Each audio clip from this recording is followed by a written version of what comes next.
Shemu'e Aleph, chapter 1. And there was a certain man of Ramathaim, Tzophim, of the mountains of Ephraim, and his name was Elkanah, son of Yeracham, son of Elihu, son of Tohu, son of Tzuph, an Ephraimite. And he had 2 wives. The name of one was Hannah, and the name of the other Peninnah. Now Peninnah had children, but Hannah had no children. Now this man went up from his city year by year to worship and to slaughter to Yahweh of hosts in Shilo. And the 2 sons of Eli, Hophni and Phinehas, the priests of Yahweh, were there.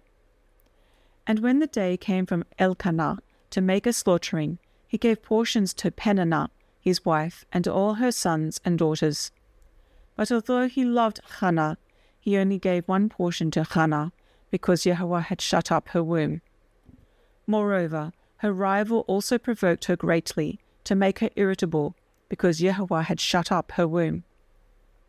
And so he did, year by year. Whenever she went up to the house of Yahweh, she was provoked, so that she wept and did not eat. And her husband Elkanah said to her, Hannah, why do you weep? Why do you not eat? And why is your heart sad? Am I not better to you than 10 sons? And Hannah rose up after eating and drinking in Shiloh, while Eli the priest was sitting on the seat by the doorpost of the Heichal of Yahweh. And she was bitter in life, and prayed to Yahweh, and wept greatly. And she made a vow, and said, O Yahweh of hosts, if you would indeed look on the affliction of your female servant, and remember me, and not forget your female servant, but shall give your female servant a male child, then I shall give him to Yahweh all the days of his life, and let no razor come upon his head. And it came to be, as she kept on praying before Yahweh, that Eli was watching her mouth. And Hannah spoke in her heart, only her lips moved, but her voice was not heard. So Eli thought she was drunk. Then Eli said to her, How long are you going to be drunk? Put your wine away from you. And Hannah answered and said, No, my master, I am a woman pained in spirit, and I have drunk neither wine nor strong drink, but have poured out my being before Yahweh. Do not take your female servant for a daughter of Belial, for it is out of my great concern and provocation that I have spoken until now. And Eli answered and said to her, Go in peace, and the Elohim of Yisrael give you your petition which you have asked of him. And she said, Let your female servant find favor in your eyes. And the woman went away and ate, and her face was no more sad. And they rose up early in the morning, and worshipped before Yahweh, and returned and came to their house at Ramah. And Elkanah knew Hannah his wife, and Yahweh remembered her. And it came to be at the turn of days, that Hannah conceived and bore a son, and she called his name Shemu'e, because I have asked Yahweh for him. And the man Elkanah and all his house went up to slaughter to Yahweh the yearly slaughtering and his vow. But Hannah did not go up, for she said to her husband, When the child is weaned, then I shall take him, and he shall appear before Yahweh and remain forever there. And her husband Elkanah said to her, Do what is good in your eyes. Remain until you have weaned him. Only let Yahweh establish his word. And the woman remained and nursed her son until she had weaned him. And when she had weaned him, she took him up with her with 3 bulls and 1 ephah of flour and a skin of wine, and brought him to the house of Yahweh in Shiloh. And the child was young. And they slew a bull and brought the child to Eli. And she said, O my master, as your being lives, my master, I am the woman who stood by you here, praying to Yahweh. I prayed for this youth, and Yahweh has granted me what I asked of him. So I have also loaned him to Yahweh. All the days that he lives, he shall be loaned to Yahweh. And he worshipped there before Yahweh. Chapter 2. And Hannah prayed and said, My heart rejoices in Yahweh. My horn has been high in Yahweh. My mouth is opened wide over my enemies, for I have rejoiced in your deliverance. There is no one set apart like Yehovah, for there is no one besides you, and there is no rock like our Elohim.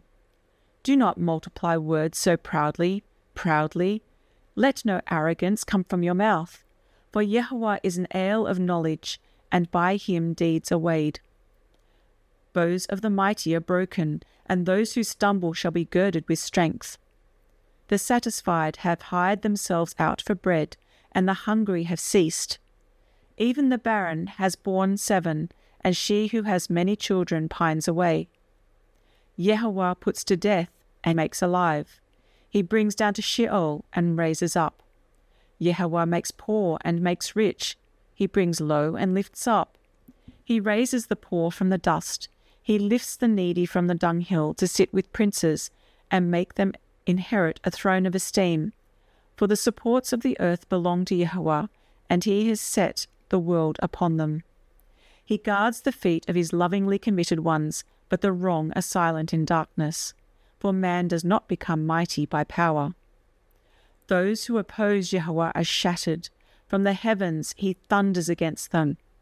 Yehovah judges the ends of the earth, and gives strength to his sovereign, and exalts the horn of his anointed. And Elkanah went to his house at Ramah, but the youth served Yehovah before Eli the priest. And the sons of Eli were sons of Belial, and they did not know Yehovah. And the ruling of the priests with the people was that, when any man slaughtered a slaughtering, the priest's servant shall come with a 3-pronged flesh hook in his hand while the meat was cooking, and shall strike it into the basin, or kettle, or cauldron, or pot. And the priest would take out for himself all that the flesh hook brought up. Thus they did in Shilo to all Yisrael who came there. Also, before they burned the fat, the priest's servant would come and say to the man who slaughtered, Give meat for roasting to the priest, for he does not accept cooked meat from you, but raw. And if the man said to him, Let the fat be burned up first, then take as much as your being desires, he would then answer him, No, but give it to me now, and if not, I shall take it by strength. And the sin of the young man was very great before Yehovah, for the men despised the offering of Yehovah. But Shemu'e was attending before Yehovah, a youth, wearing a linen shoulder garment. And his mother would make him a little robe, and bring it to him year by year, when she came up with her husband to slaughter the yearly slaughtering. And Eli blessed Elkanah and his wife, and said, Yehovah give you offspring from this woman for the one she prayed for, and gave to Yehovah. Then they would go to their own home. And Yehovah visited Hannah, so that she conceived and bore 3 sons and 2 daughters, while the young Shemu'e grew before Yehovah. And Eli was very old, and had heard all that his sons were doing to all Israel, and how they lay with the women who were assembling at the door of the tent of appointment. And he said to them, Why do you do deeds like these? For I hear of your evil deeds from all the people. No, my sons, for it is not a good report that I hear, making the people of Yehovah transgress. If one man sins against another, Elohim shall judge him. But if a man sins against Yehovah, who shall pray for him? But they did not listen to the voice of their father, though Yehovah was pleased to put them to death. And the young Shemu'e was growing in stature, and was in favor with Yehovah and also with men. And a man of Elohim came to Eli and said to him, Thus said Yehovah, Did I not clearly reveal myself to the house of your father when they were in Mitzrayim in Paro's house, even to choose him out of all the tribes of Israel to be my priest, to offer upon my slaughter place, to burn incense, and to wear a shoulder garment before me? And did I not give to the house of your father all the offerings of the children of Israel made by fire? Why do you kick at my slaughtering and my offering, which I have commanded in my dwelling place, and esteem your sons above me, to make yourselves fat with the best of all offerings of Israel my people? Therefore, Yehovah Elohim of Israel declares, I said indeed that your house and the house of your father would walk before me forever. But now Yehovah declares, Far be it from me that those who highly esteem me I highly esteem, and those who despise me are lightly esteemed. See, the days are coming that I shall cut off your arm and the arm of your father's house, so that an old man shall not be found in your house. And you shall see an enemy in my dwelling place, despite all the good which Elohim does for Yisrael, and there shall not be an old man in your house forever. But any of your men, whom I do not cut off from my slaughter place, is to consume your eyes and grieve your life, and all the increase of your house die as men. And this is the sign to you that comes upon your two sons, upon Hophni and Pinchas. In one day they are going to die, both of them. And I shall raise up for myself a trustworthy priest, who does according to what is in my heart and in my being. And I shall build him a steadfast house, and he shall walk before my anointed forever. And it shall be that everyone who is left in your house shall come and bow down to him for a piece of silver and a cake of bread, and say, Please put me in one of the priestly positions to eat a piece of bread. Chapter 3. And the young Shemu'e was serving Yehovah before Eli. And the word of Yehovah was rare in those days, no vision breaking forth. And it came to be in that day that Eli was lying down in his place, and his eyes had begun to grow so dim that he was unable to see. And the lamp of Elohim had not gone out in the Heichel of Yehovah where the ark of Elohim was, and Shemu'e was lying down to sleep. And Yehovah called Shemu'e, and he answered, Here I am. He then ran to Eli and said, Here I am, for you called me. But he said, I did not call. Lie down again. So he went and lay down. And Yehovah again called, Shemu'e. And Shemu'e arose and went to Eli and said, Here I am, for you called me. But he answered, My son, I did not call. Lie down again. Now Shemu'e did not yet know Yehovah, and the word of Yehovah was not yet revealed to him. And Yehovah called Shemu'e again the third time, and he arose and went to Eli and said, Here I am, for you did call me. Then Eli understood that Yehovah had called the youth. So Eli said to Shemu'e, Go, lie down, and it shall be, if he calls you, say, Speak, Yehovah, for your servant hears. And Shemu'e went and lay down in his place. And Yehovah came and stood and called, as at other times, Shemu'e, Shemu'e. And Shemu'e answered, Speak, for your servant hears. And Yehovah said to Shemu'e, See, I am doing a matter in Israel, at which both ears of everyone who hears it shall tingle. In that day I shall confirm against Eli all that I have spoken concerning his house from beginning to end. For I have declared to him that I am judging his house forever, for the crookedness which he knows, because his sons cursed Elohim, and he did not rebuke them. And therefore I have sworn to the house of Eli, that the crookedness of the house of Eli shall never be atoned for, by slaughtering or grain offering. And Shemu'e lay down until morning, and opened the doors of the house of Yehovah.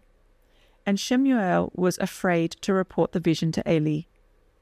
Then Eli called Shemu'e and said, Shemu'e, my son. And he said, Here I am. And he said, What is the word that he spoke to you? Please do not hide it from me. Elohim do so to you, and more also, if you hide a word from me of all the words that he spoke to you. And Shemu'e reported to him all the words, and hid none from him. And he said, It is Yehovah. Let him do what is good in his eyes. And Shemu'e grew up, and Yehovah was with him, and did not let any of his words fall to the ground. And all Yisrael from Dan to Beersheba knew that Shemu'e had been established as a prophet of Yehovah. And Yehovah continued to appear in Shilo, because Yehovah revealed himself to Shemu'e in Shilo by the word of Yehovah. Chapter 4. Thus the word of Shemu'e was to all Israel. And Israel went out to battle against the Philistines, and encamped beside Even ha-Ezer, while the Philistines encamped in Aphek. And the Philistines put themselves in battle array against Israel, and when the battle spread, Israel was stricken by the Philistines, who killed about 4,000 men of the army in the field. And when the people came into the camp, the elders of Israel said, "Why has Yahweh smitten us today before the Philistines? Let us bring the ark of the covenant of Yahweh from Shilo to us, so that he comes into our midst and save us from the hand of our enemies." And the people sent to Shilo, and they brought from there the ark of the covenant of Yahweh of hosts, dwelling between the cherubim. And the two sons of Eli, Hophni and Phinehas, were there with the ark of the covenant of Elohim. And when the ark of the covenant of Yahweh came into the camp, all Israel shouted so loudly that the earth shook. And when the Philistines heard the noise of the shout, they said, "What is the noise of this great shout in the camp of the Hebrews?" And when they knew that the ark of Yahweh had come into the camp, the Philistines were afraid, for they said, "Elohim has come into the camp." And they said, "Woe to us, for it has never been like this before. Woe to us! Who shall deliver us from the hand of these mighty Elohim? These are the Elohim who struck the Mitzrites with all the plagues in the wilderness. Be strong and be men, you Philistines, that you do not become servants of the Hebrews, as they have been to you. Be men and fight." And the Philistines fought, and Israel was smitten, and every man fled to his tent. And the slaughter was very great, and there fell of Israel 30,000 foot soldiers. And the ark of Elohim was captured, and the two sons of Eli died, Hophni and Phinehas. And a man of Benjamin ran from the battle line the same day, and came to Shilo with his garments torn and dirt on his head.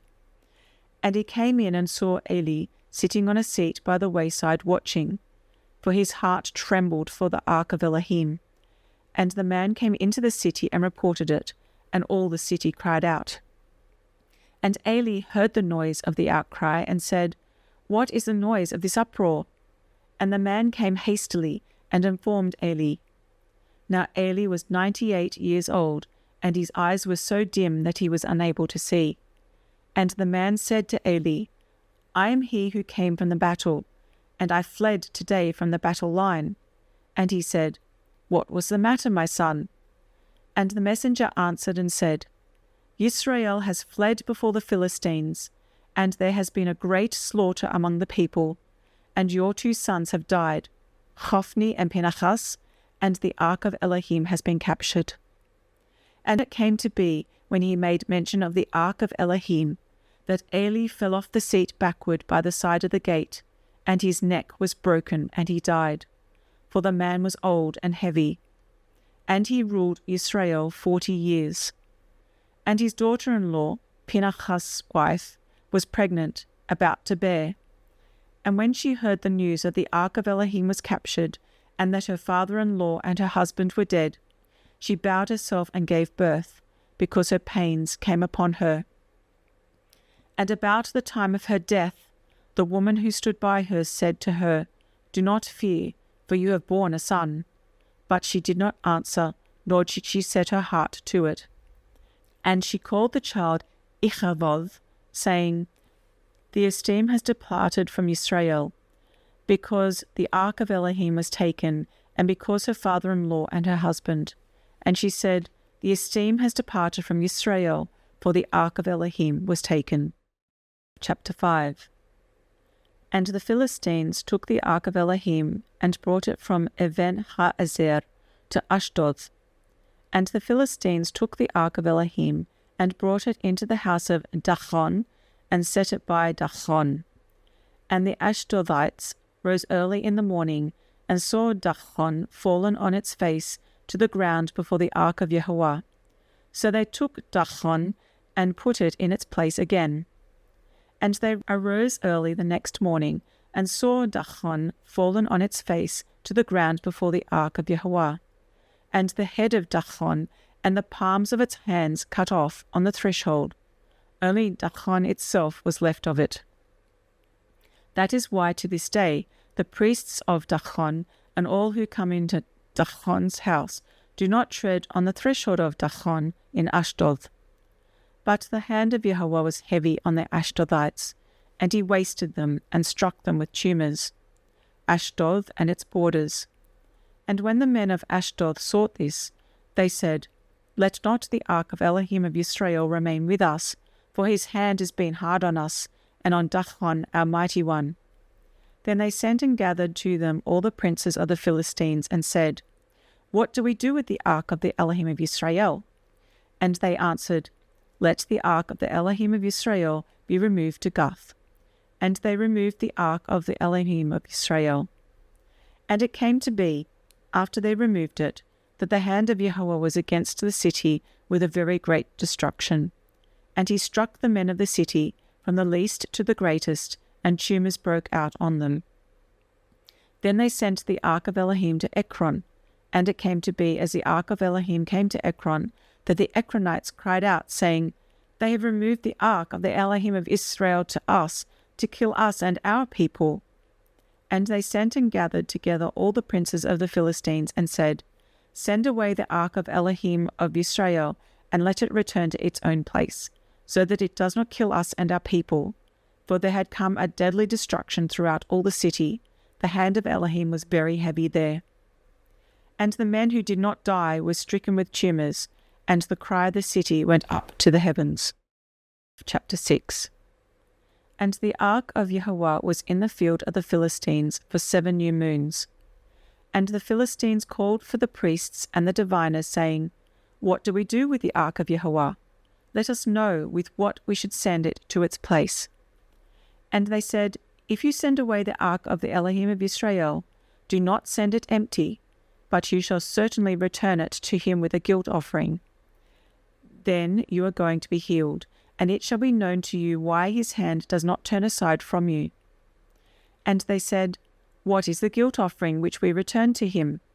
And they answered, The number of the princes of the Philistines, 5 golden tumors and 5 golden rats, for the same plague was on all of you and on your princes. And you shall make images of your tumors and images of your rats that ruined the land, and you shall give esteem to the Elohim of Israel. It could be that he does lift his hand from you, from your mighty ones, and from your land. And why do you harden your hearts, as the Mitzrites and Paro hardened their hearts? When he had severely dealt with them, did they not send them away, and they went? And now, take and make a new wagon and 2 milk cows which have never been yoked, and hitch the cows to the wagon, and take their calves home away from them. And take the ark of Yahweh, and put it on the wagon, and put the objects of gold which you are returning to him as a guilt offering in a chest by its side, and send it away, and it shall go. And you shall see, if it goes up the way to its own border, to Beth Shemesh, then he has done us this great evil. But if not, then we shall know that his hand has not come against us, an accident it was to us. So the men did so, and took 2 milk cows, and hitched them to the wagon, and shut up their calves at home. And they put the ark of Yahweh on the wagon, and the chest with the gold rats, and the images of their tumors.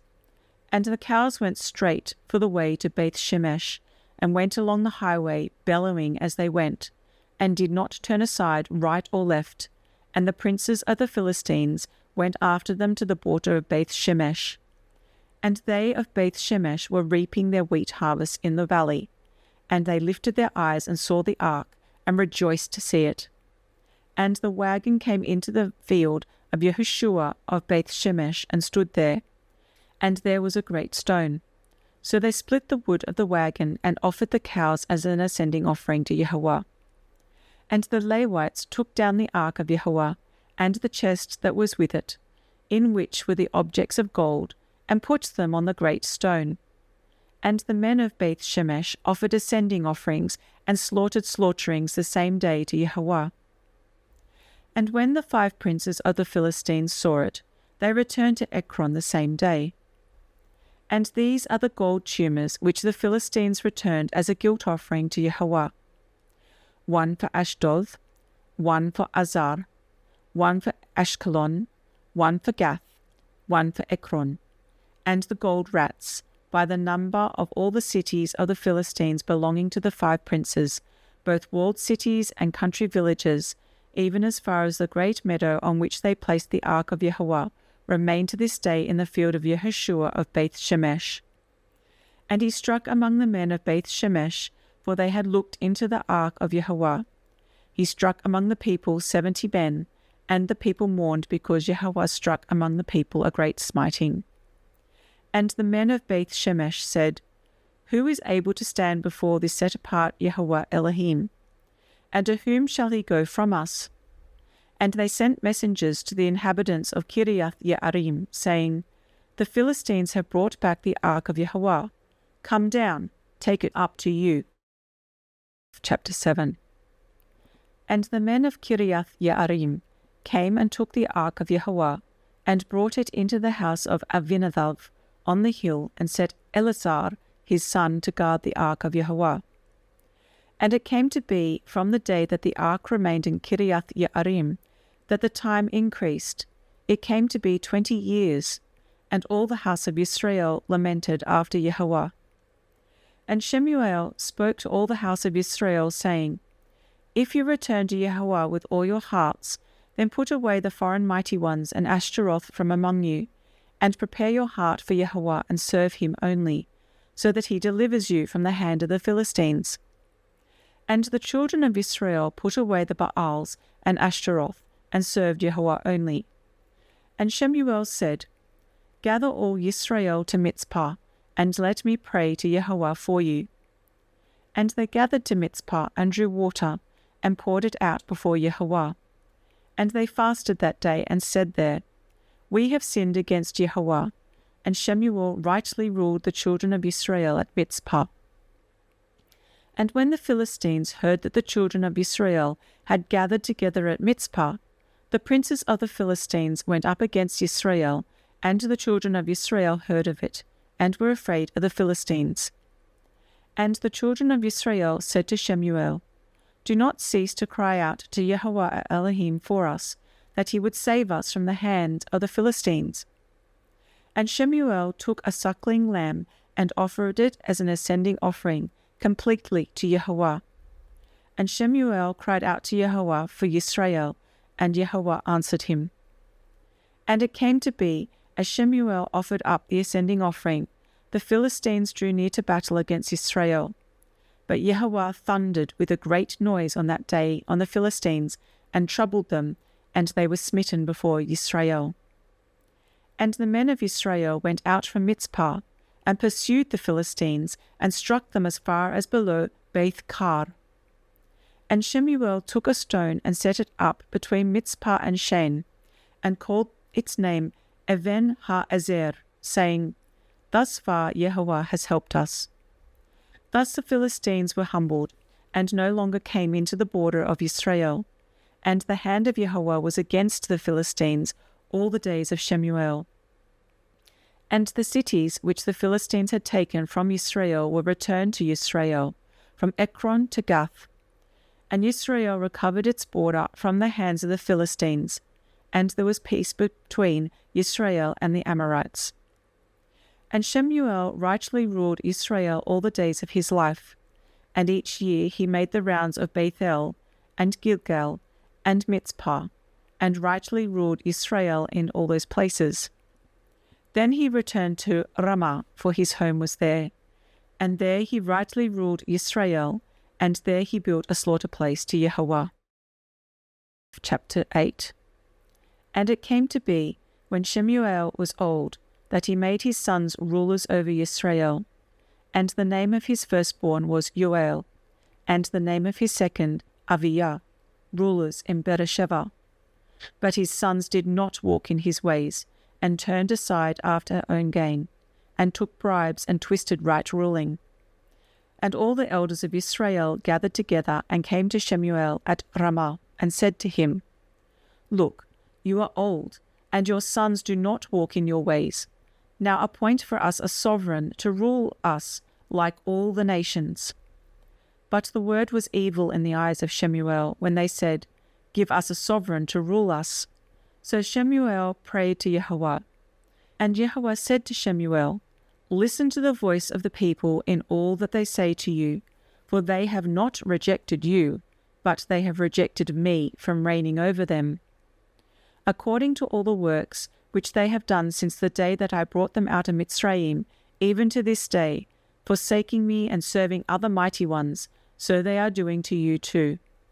And now, listen to their voice, but you shall certainly warn them, and shall make known to them the ruling of the sovereign, who does reign over them. And Shemu'e spoke all the words of Yahweh to the people who asked him for a sovereign, and said, This is the ruling of the sovereign who does reign over you. He shall take your sons and appoint them for his own chariots, and to be his horsemen, and they shall run before his chariots, and appoint commanders over his thousands and commanders over his 50s, or to plough his ground, and reap his harvest, or to make his weapons and equipment for his chariots. And your daughters he is going to take to be perfumers and cooks and bakers. And the best of your fields and your vineyards and your olive trees he is going to take and give them to his servants.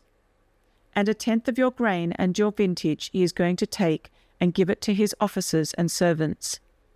And your male servants and your female servants and your best young men and your donkeys he is going to take and use for his own work. 1/10 of your sheep he is going to take, and you are to be his servants.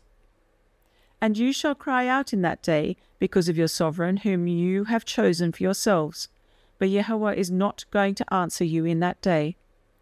However, the people refused to listen to the voice of Shemu'e and said, No, but let a sovereign be over us. Then we shall be, we also, like all the nations, and our sovereign shall rule us and go out before us and fight our battles. And Shemu'e heard all the words of the people, and he repeated them in the hearing of Yahweh. And Yahweh said to Shemu'e, Listen to their voice, and make them a sovereign. And Shemu'e said to the men of Israel, Each of you go to his city. Chapter 9.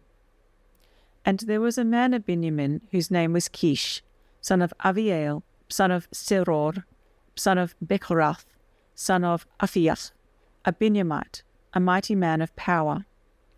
And he had a son whose name was Shaul, young and handsome. And there was not a more handsome man than he among the children of Israel, taller than any of the people by the shoulders and upwards. And the donkeys of Kish, father of Shaul, were lost. And Kish said to his son Shaul, Please take one of the servants with you, and arise, go seek the donkeys. And he passed through the mountains of Ephraim, and through the land of Shalishah, but they did not find them. Then they passed through the land of Sha'alim, but they were not. Then he passed through the land of the Benjamites, but they did not find them. They came to the land of Suf, and Shaul said to his servant who was with him, Come, let us turn back, lest my father stops thinking about the donkeys and becomes worried about us. And he said to him, See, there is in this city a man of Elohim, and the man is esteemed. All that he says comes true, without fail. Now, let us go there. It could be that he shows us the way to go. And Shaul said to his servant, But look, if we go, what do we bring the man? For the bread in our bags is all gone, and there is no present to bring the man of Elohim. What do we have? And the servant answered Shaul again and said, Look, I have here at hand 1/4 of a shekel of silver, and I shall give that to the man of Elohim, and he shall make known to us our way. Formerly in Israel, when a man went to inquire of Elohim, he spoke thus, Come, let us go to the seer. For the prophet of today was formerly called a seer. And Shaul said to his servant, Your word is good. Come, let us go. And they went to the city where the man of Elohim was. As they went up the hill to the city, they met some young women going to draw water, and said to them, Is the seer here? And they answered them and said, He is. Look ahead of you. Hurry now, for he came to this city today, for the people have a slaughtering on the high place today. As you come into the city, you are going to find him before he goes up to the high place to eat. For the people do not eat until he comes, for he blesses the slaughtering. Afterward, they who are invited eat. And now go up, for you should find him about this time. And they went up to the city. They were coming into the midst of the city and saw Shemu'e coming out towards them to go up to the high place. And Yahweh had revealed to Shemu'e in his ear the day before Shaul came, saying, At this time tomorrow I shall send you a man from the land of Benjamin, and you shall anoint him leader over my people Yisrael, and he shall save my people from the hand of the Philistines, for I have seen my people, because their cry has come to me. And when Shemu'e saw Shaul, Yahweh said to him, See the man of whom I spoke to you. Let this one govern my people. And Shaul drew near to Shemu'e in the gate and said, Please inform me, where is the house of the seer? And Shemu'e answered Shaul and said, I am the seer. Go up before me to the high place, for you shall eat with me today, and tomorrow I shall let you go and make known to you all that is in your heart. As for your donkeys that were lost 3 days ago, do not set your heart on them, for they have been found. And on whom is all the desire of Israel? Is it not on you and on all your father's house? And Shaul answered and said, Am I not a Benjamite, of the smallest of the tribes of Israel, and my clan the least of all the clans of the tribe of Benjamin? Why then do you speak like this to me? And Shemu'e took Shaul and his servant, and brought them into the hall, and gave to them a place at the head of those who were invited, and there were about 30 men. And Shemu'e said to the cook, Bring the portion which I gave you, of which I told you to set it aside. And the cook brought out the thigh with its upper part, and set it before Shaul. And Shemu'e said, See what was kept back. It was set aside for you. Eat, for it has been kept for you for this appointed time, saying, I have invited the people. And Shaul ate with Shemu'e on that day. And they came down from the high place into the city, and Shemu'e spoke with Shaul on the roof. And they rose early. And it came to be about the dawning of the day that Shemu'e called to Shaul on the roof, saying, Rise, so that I send you on your way. And Shaul rose, and both of them went outside, he and Shemu'e. As they were walking toward the edge of the city, Shemu'e said to Shaul, Say to the servant to go on ahead of us. And he went on. But you, stand here a moment, so that I let you hear the word of Elohim. Chapter 10. And Shemu'e took a flask of oil, and poured it on his head, and kissed him, and said, Is it not because Yahweh has anointed you leader over his inheritance? When you leave me today, you shall find 2 men by Rachel's burial place in the border of Benjamin at Teltsar, and they shall say to you, The donkeys which you went to look for have been found, and see, your father has left the matters of the donkeys, and is worrying about you, saying, What shall I do for my son? And you shall pass on from there and beyond, and shall come to the terebinth tree of Tavor. And 3 men are going up to Elohim at Bethel, and shall find you there, one bearing 3 young goats, another bearing 3 loaves of bread, and another bearing a skin of wine. And they shall greet you, and give you 2 loaves of bread, which you shall accept from their hand. After that, go to the hill of Elohim, where the Philistine watchpost is, and it shall be, when you have come there to the city, that you shall meet a group of prophets coming down from the high place with a stringed instrument, and a tambourine, and a flute, and a lyre before them, and they are prophesying. And the Spirit of Yahweh shall come upon you, and you shall prophesy with them, and be turned into another man. And it shall be, when these signs come to you, do for yourself as your hand finds to do, for Elohim is with you. And you shall go down before me to Gilgal, and see, I am coming down to you to offer ascending offerings and slaughter offerings of peace offerings. Wait 7 days till I come to you, Then I shall make known to you what you should do. And it came to be, when he had turned his back to go from Shemu'e, that Elohim gave him another heart. And all those signs came on that day. And they came there to the hill, and saw a group of prophets to meet him. And the Spirit of Elohim came upon him, and he prophesied in their midst. And it came to be, all who knew him formerly looked and saw that he prophesied among the prophets. So the people said to each other, What is this that has come upon the son of Kish? Is Shaul also among the prophets? And a man there answered and said, And who is their father? That is why it has become a proverb, Is Shaul also among the prophets? And when he stopped prophesying, he went to the high place. And the uncle of Shaul asked him and his servant, Where did you go? And he said, To look for the donkeys. And when we saw that they were nowhere to be found, we went to Shemu'e. And the uncle of Shaul said, Please inform me what Shemu'e said to you. And Shaul said to his uncle, He informed us plainly that the donkeys had been found. But he did not disclose to him about the matter of the rain, what Shemu'e had said. And Shemu'e called the people together to Yahweh at Mitzpah, and said to the children of Israel, Thus said Yahweh, the Elohim of Israel, I have brought Israel up out of Mitzrayim, and delivered you from the hand of the Mitzrites, and from the hand of all the reigns, and from those who oppressed you. And today you have rejected your Elohim, who himself saved you out of all your evils and your distresses. And you have said to him, No, but set a sovereign over us.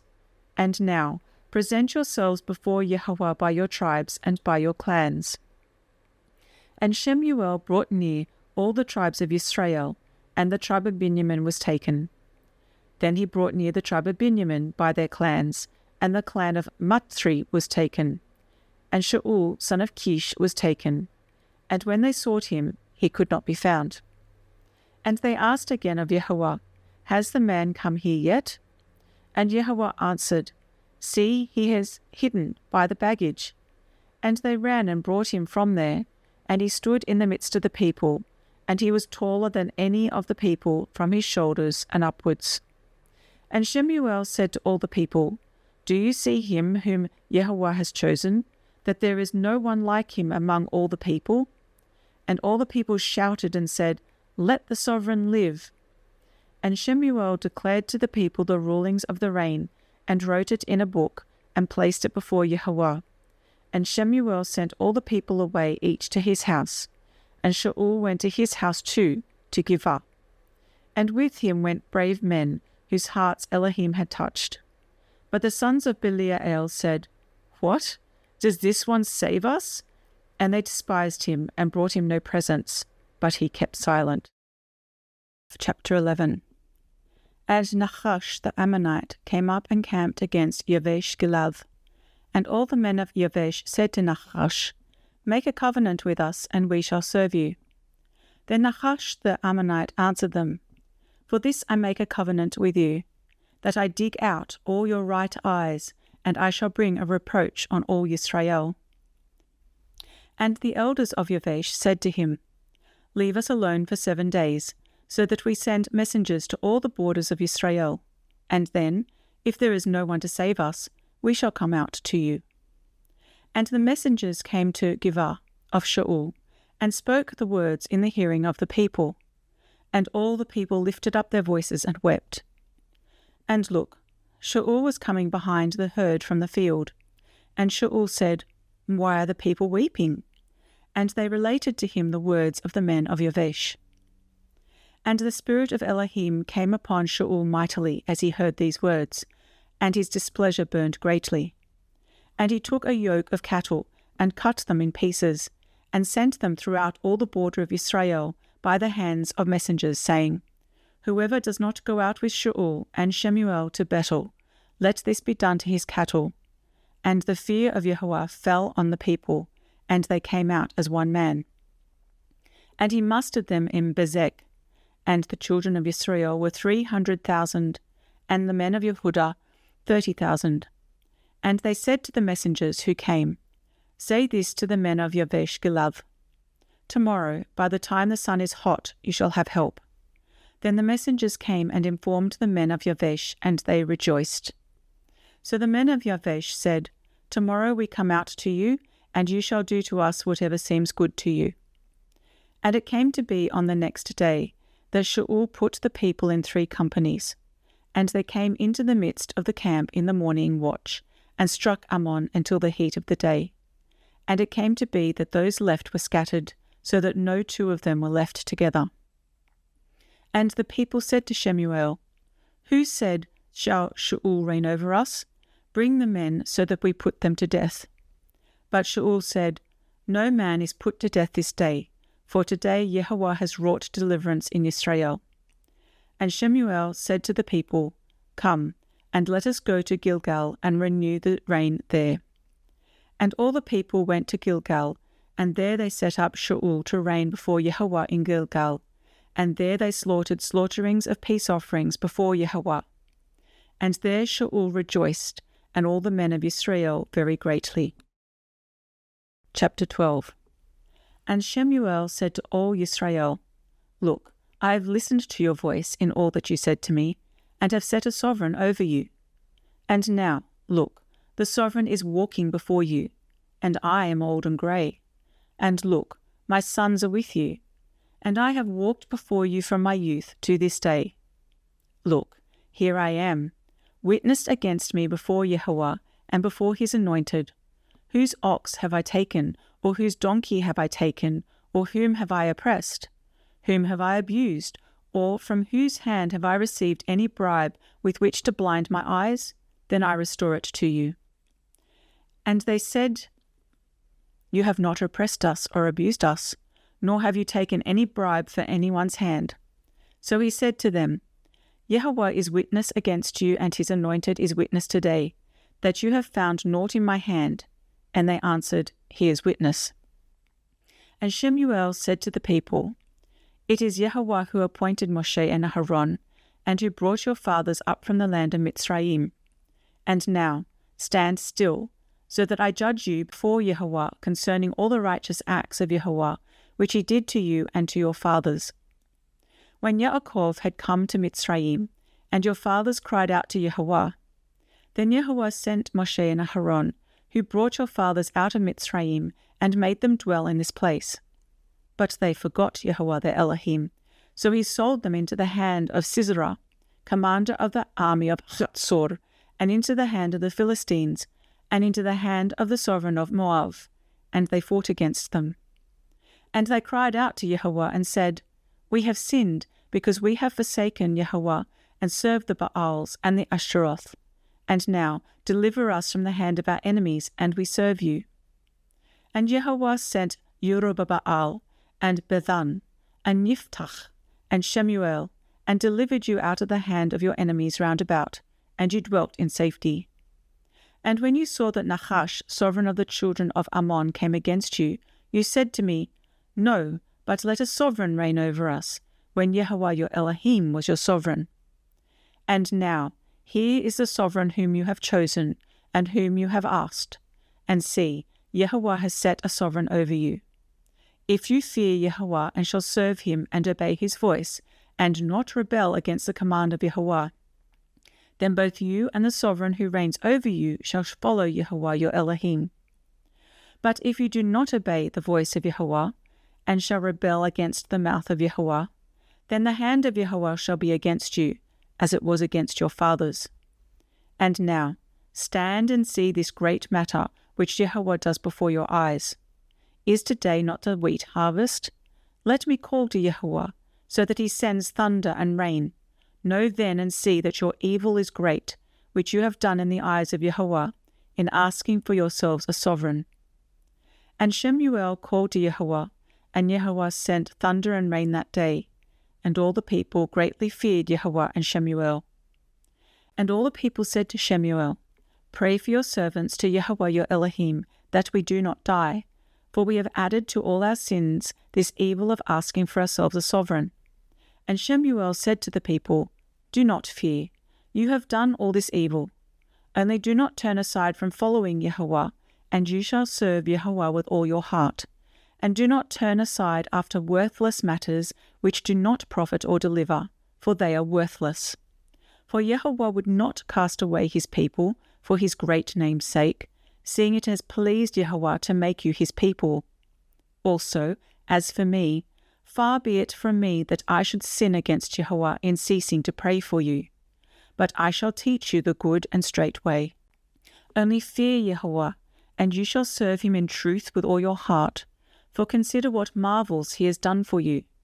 But if you persist in doing evil, both you and your sovereign are consumed. Chapter 13.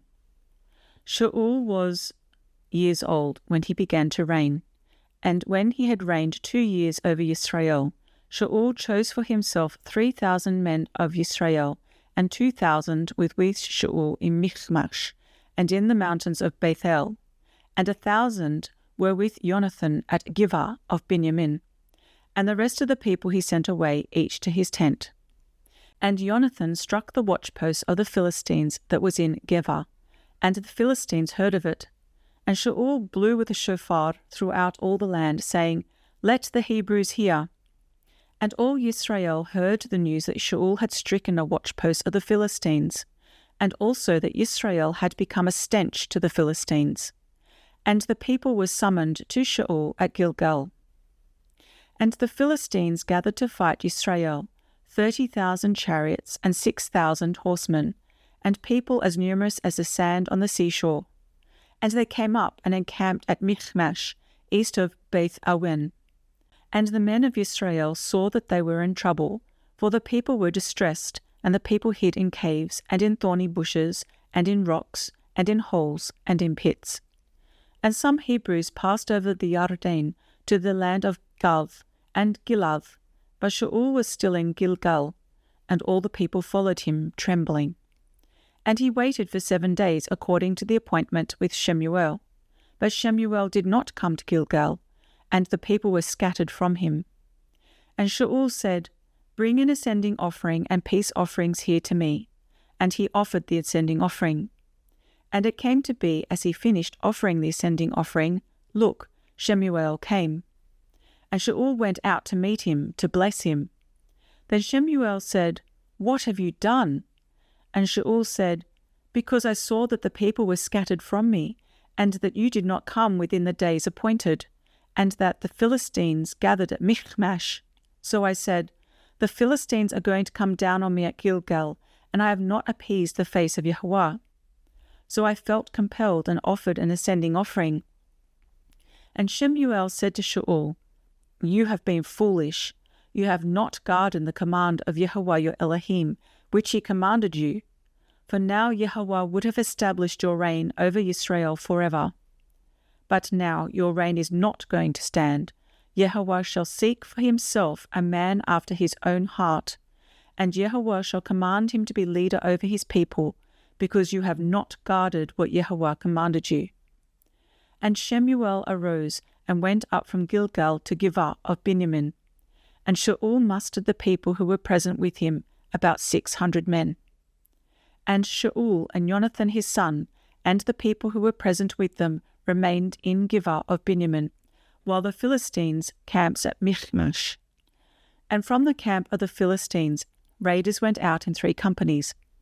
The one company turned to the way that leads to Ophrah, to the land of Shu'al, and another company turned toward the way of Beth Horon, and another company turned toward the way of the border that overlooks the valley of Tseboim, toward the wilderness.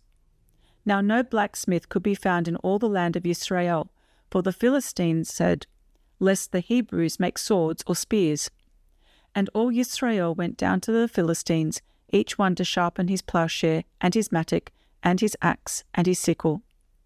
And the charge was a pim for the plowshares, and the mattocks, and the forks, and the axes, and to set the points of the goads. And it came to be on the day of battle that there was neither sword nor spear found in the hand of any of the people who were with Shaul and Jonathan, but they were found with Shaul and Jonathan his son. And the outpost of the Philistines went out to the pass of Michmash. Chapter 14. And it came to be one day that Jonathan son of Shaul said to the young man who bore his armor, "Come, and let us go over to the outpost of the Philistines, which is on the other side." But he did not inform his father. And Shaul remained at the outskirts of Giv'ah, under a pomegranate tree at Machon, and the people who were with him were about 600 men. And Achiah, son of Achituv, Ichabod's brother, son of Pinchas, son of Eli, the priest of Yahweh, in Shilo, was wearing a shoulder garment. And the people did not know that Jonathan had gone. And between the passes by which Jonathan sought to go over to the outpost of the Philistines, there was an edge of a rock on one side, and an edge of a rock on the other side. And the name of one was Botzets, and the name of the other Senah. The one edge was on the north opposite Michmash, and the other on the south opposite Giv'ah. And Jonathan said to the young man who bore his armor, "Come, and let us go over to the outpost of these uncircumcised, if so be Yahweh does work for us, for there is no hindrance for Yahweh to save by many or by few." And his armor-bearer said to him, "Do all that is in your heart, incline yourself. See, I am with you according to your heart." And Jonathan said, "See, we are passing over to the men, and show ourselves to them. If they say this to us, 'Wait until we come to you,' then we shall stand still in our place and not go up to them. But if they say this, 'Come up to us,' then we shall go up, for Yahweh has given them into our hand, and this is the sign to us." And both of them disclosed themselves to the outpost of the Philistines, and the Philistines said, "See, the Hebrews are coming out of their holes where they have hidden." And the men of the outpost called to Jonathan and his armor-bearer and said, "Come up to us, and let us teach you a lesson." Then Jonathan said to his armor-bearer, "Come up after me, for Yahweh has given them into the hand of Israel." And Jonathan climbed up on his hands and knees with his armor-bearer after him. And they fell before Jonathan, and his armor-bearer was putting them to death after him.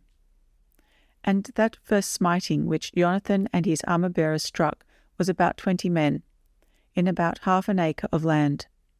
And there was trembling in the camp, in the field, and among all the people. The outpost and the raiders also trembled, and the ground shook, and it became a trembling of Elohim.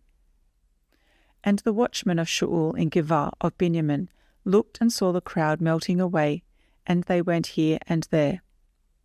And Shaul said to the people who were with him, "Please inspect and see who has gone from us."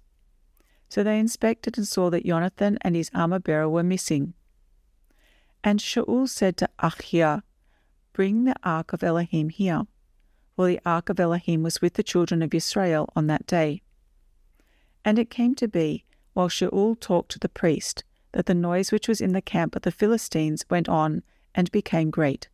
So Shaul said to the priest, "Withdraw your hand." And Shaul was called, and all the people who were with him, and they went to the battle. And see, every man's sword was against his neighbour, a very great confusion. And the Hebrews who were with the Philistines before that time, who went up with them into the camp, turned around, and they too, to be with Israel, who were with Shaul and Jonathan. And all the men of Israel who had hidden in the mountains of Ephraim heard that the Philistines fled, and they also pursued them in the battle. Thus Yahweh saved Israel that day, and the battle passed over to Beth-awen. And the men of Israel were distressed that day, for Shaul had placed the people under oath, saying, "Cursed be the man who eats food until evening, and I have taken revenge on my enemies." Therefore none of the people tasted food. And all they of the land came into the woods, and there was honey on the ground. And the people came into the woods and saw the honey dripping, but no one put his hand to his mouth, for the people feared the oath. But Jonathan had not heard that his father had taken an oath of the people, and he stretched out the end of the rod that was in his hand and dipped it in a honeycomb, and put his hand to his mouth, and his eyes lit up. Then one of the people said, "Your father strictly took an oath of the people, saying, 'Cursed be the man who eats food today,' and the people were weary." And Jonathan said, "My father has troubled the land. Now see how my eyes lit up when I tasted a little of this honey. How much better if the people had well eaten today of the spoil of their enemies which they found, for then would not the slaughter among the Philistines have been greater? And they struck the Philistines that day from Michmash to Ayalon. So the people were very weary, and the people pounced on the spoil and took sheep and cattle and calves and slew them on the ground. And the people ate with the blood. And they told Shaul, saying, Look, the people are sinning against Yahweh by eating with the blood. And he said, You have acted treacherously. Roll a large stone to me today. And Shaul said, Scatter among the people and say to them, Each one bring his ox near to me, and each one his sheep, and you shall slay them here and eat. And do not sin against Yahweh by eating with the blood. So every one of the people brought his ox with him that night, and slew it there. And Shaul built a slaughter place to Yahweh. It was the first slaughter place he built to Yahweh. And Shaul said, Let us go down after the Philistines by night, and plunder them until the morning light, and not leave a man of them. And they said, Do whatever seems good to you. But the priest said, Let us draw near to Elohim here. And Shaul asked of Elohim, Should I go down after the Philistines? Do you give them into the hand of Israel? But he did not answer him that day. And Shaul said, Come over here, all you chiefs of the people, and know and see what this sin was today. For as Yahweh lives, who saves Israel, though it be in Jonathan my son, he shall certainly die. But not one among all the people answered him. And he said to all Israel, You be on one side, and my son Jonathan and I be on the other side. And the people said to Shaul, Do what seems good to you. Then Shaul said to Yahweh Elohim of Israel, Give a perfect lot. And Shaul and Jonathan were taken, but the people escaped. And Shaul said, Cast lots between my son Jonathan and me. And Jonathan was taken. Shaul then said to Jonathan, Explain to me what you have done. And Jonathan explained to him and said, I only tasted a little honey with the end of the rod that was in my hand. See, let me die. And Shaul answered, Elohim do so and more also, for you shall certainly die, Jonathan. But the people said to Shaul, Should Jonathan die, who has wrought this great salvation in Israel? Far be it. As Yahweh lives, let not one hair of his head fall to the ground, for he has wrought with Elohim this day. Thus the people ransomed Jonathan, and he did not die. And Shaul returned from pursuing the Philistines, and the Philistines went to their own place.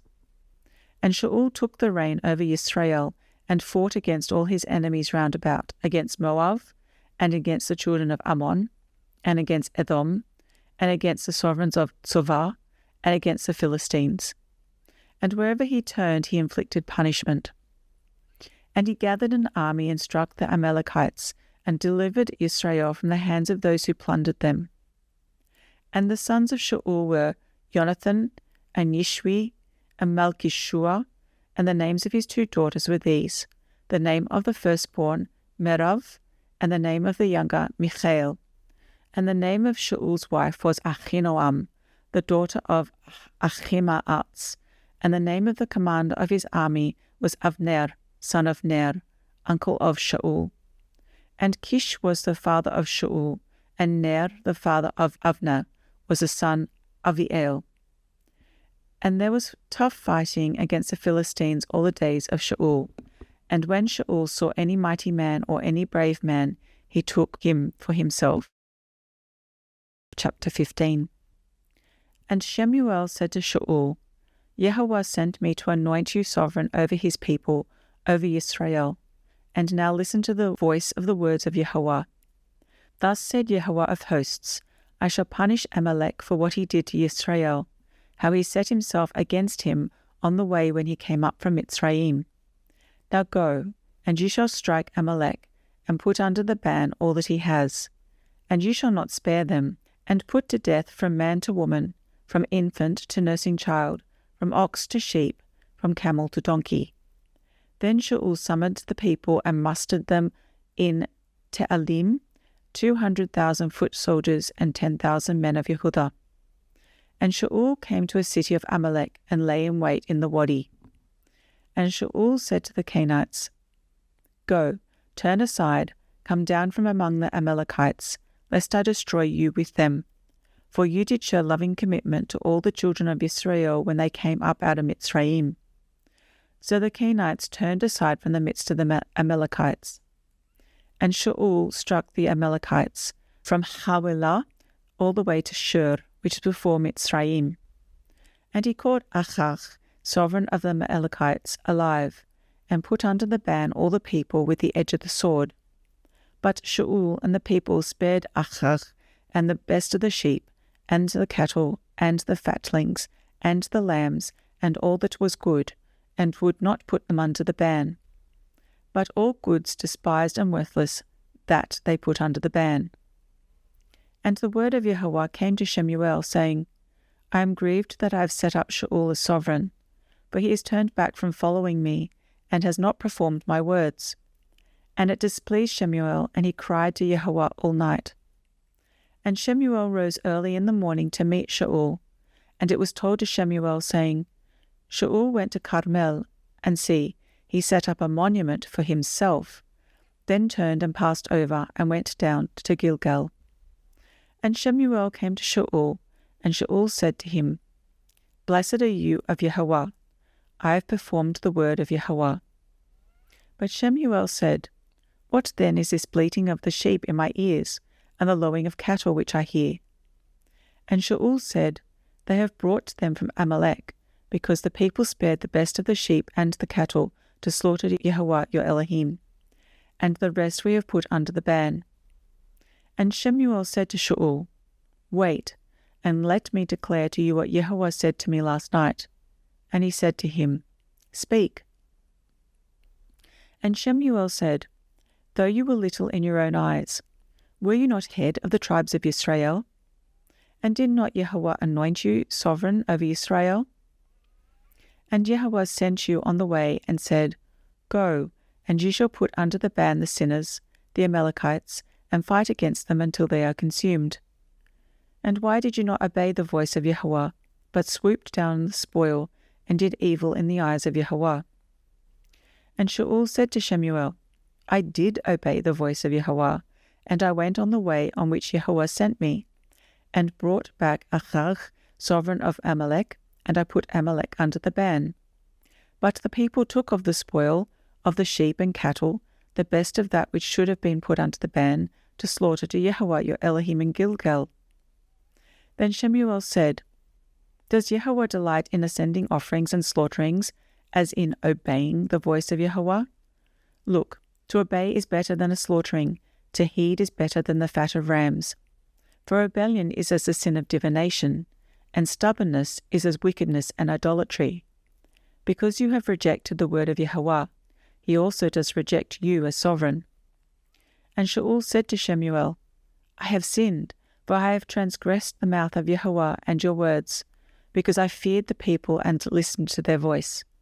And now, please pardon my sin and return with me, and let me bow myself to Yahweh.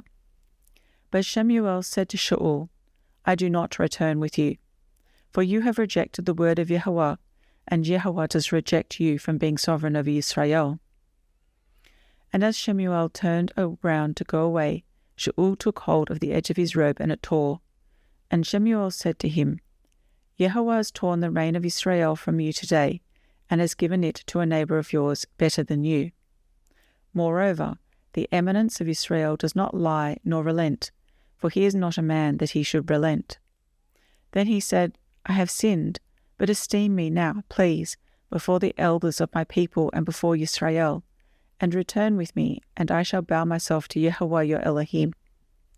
And Shemu'e turned back after Shaul, and Shaul bowed himself to Yahweh. And Shemu'e said, Bring Achach, sovereign of the Amalekites, here to me. So Achach came to him delightedly, and Achach said, Truly the bitterness of death has turned aside. And Shemu'e said, As your sword bereaved women, let your mother be bereaved among women too. Shemu'e then hewed Achach to pieces before Yahweh in Gilgal. And Shemuel went down to Ramah, while Shaul went up to his house at Giv'ah of Shaul. And Shemuel did not see Shaul again until the day of his death, for Shemuel mourned for Shaul, and Yahweh was grieved that he had made Shaul to reign over Israel. Chapter 16. And Yahweh said to Shemuel, How long are you going to mourn for Shaul, seeing I have rejected him from reigning over Israel? Fill your horn with oil and go. I am sending you to Yishai the Bethlehemite, for I have seen among his sons a sovereign for myself. And Shemuel said, How would I go? When Shaul hears it, he shall kill me. And Yahweh said, Take a heifer with you, and say, I have come to slaughter to Yahweh. And you shall invite Yishai to the slaughtering. Then let me show you what to do, and you shall anoint for me the one I say to you. And Shemuel did what Yahweh said, and went to Bethlehem, and the elders of the town trembled at his coming, and said, Do you come in peace? And he said, In peace. I have come to slaughter to Yahweh. Set yourselves apart, and you shall come with me to the slaughtering. And he set Yishai and his sons apart, and invited them to the slaughtering. And it came to be, when they came, that he saw Eliav, and thought, The anointed of Yahweh is indeed before him. But Yahweh said to Shemuel, Do not look at his appearance, or at the height of his stature, because I have refused him. For not as man sees, for man looks at the eyes, but Yahweh looks at the heart. Then Yishai called Avinadav, and made him pass before Shemuel. And he said, Neither has Yahweh chosen this one. Next Yishai made Shammah pass by, and he said, Neither has Yahweh chosen this one. And Yishai made 7 of his sons pass before Shemuel. And Shemuel said to Yishai, Yahweh has not chosen these. And Shemuel said to Yishai, Are these all the young men? And he said, There remains yet the youngest, and see, he is tending the sheep. And Shemuel said to Yishai, Send and bring him, for we do not turn round till he comes here. And he sent and brought him in, and he was ruddy, with bright eyes and handsome. And Yahweh said, Arise, anoint him, for this is the one. And Shemuel took the horn of oil and anointed him in the midst of his brothers. And the Spirit of Yahweh came upon David from that day and onwards. And Shemuel arose and went to Ramah. And the Spirit of Yahweh turned aside from Shaul, and an evil spirit from Yahweh troubled him. And the servants of Shaul said to him, Look, now, an evil spirit from Elohim is troubling you. Please let our master command your servants who are before you to seek out a man who is a skilled player on the lyre. And it shall be that when the evil spirit from Elohim is upon you, that he shall play with his hand, and you be well. And Shaul said to his servants, Please get me a man that plays well, and bring him to me. And one of the servants answered and said, Look, I have seen a son of Yishai the Bethlehemite, who knows how to play, a brave one, and a man of battle, and skilled in words, and a handsome man. And Yahweh is with him. So Shaul sent messengers to Yishai and said, Send me your son David, who is with the sheep. And Yishai took a donkey loaded with bread, and a skin of wine, and a young goat, and sent them by his son David to Shaul. And David came to Shaul and stood before him, and he loved him greatly, and he became his armor-bearer. Shaul therefore sent to Yishai, saying, Please let David stand before me, for he has found favor in my eyes. And it came to be, whenever the evil spirit from Elohim was upon Shaul, that David would take a lyre and play it with his hand. Then Shaul would become refreshed and well, and the evil spirit would leave him. Chapter 17. And the Philistines had gathered their armies for battle, and came together at Succoth, which belongs to Yehudah, and encamped between Succoth and Azekah in Ephes Damim. And Shaul and the men of Israel were gathered and encamped in the valley of Elah, and drew up in battle array to meet the Philistines. And the Philistines stood on a mountain on one side, and Israel stood on a mountain on the other side, with a valley between them. Then a champion came out from the camp of the Philistines named Goliath from Gath, whose height was 6 cubits and a span. And a bronze helmet was on his head, and he was armed with a scaled armour, and the weight of the coat was 5,000 shekels of bronze, and bronze shin guards on his legs, and a bronze spear between his shoulders. And the wood of his spear was like a weaver's beam, and his iron spearhead weighed 600 shekels, and a shield-bearer went before him. And he stood and shouted to the armies of Israel, and said to them, Why have you come out to line up for battle? Am I not a Philistine, and you the servants of Shaul? Choose a man for yourselves, and let him come down to me. If he is able to fight with me, and shall strike me, then we shall be your servants. But if I overcome him, and shall strike him, then you shall be our servants and serve us. Then the Philistines said, This day I shall reproach the armies of Israel. Give me a man, and let us fight together. And Shaul and all Israel heard these words of the Philistine, and they were broken down and in great fear. Now David was the son of the Ephrathite of Bethlehem in Yehudah, whose name was Ishai, and he had 8 sons, and in the days of Shaul the man was old among men. And the 3 oldest sons of Ishai went. They had gone to follow Shaul to the battle. And the names of his 3 sons who went to the battle were Eliav the firstborn, and his second Avinadav, and the third Shammah. And David was the youngest, and the 3 oldest followed Shaul. But David went and returned from Shaul to feed his father's sheep at Bethlehem. And for 40 days the Philistine drew near, morning and evening, and took his stand. Then Ishai said to his son David, Please take to your brothers an ephah of this dried grain, and these 10 loaves, and run to your brothers at the camp. And take these 10 cheeses to the commander of the 1,000, and see how your brothers are, and bring back news of them. For Shaul and they and all the men of Israel were in the valley of Elah, fighting with the Philistines.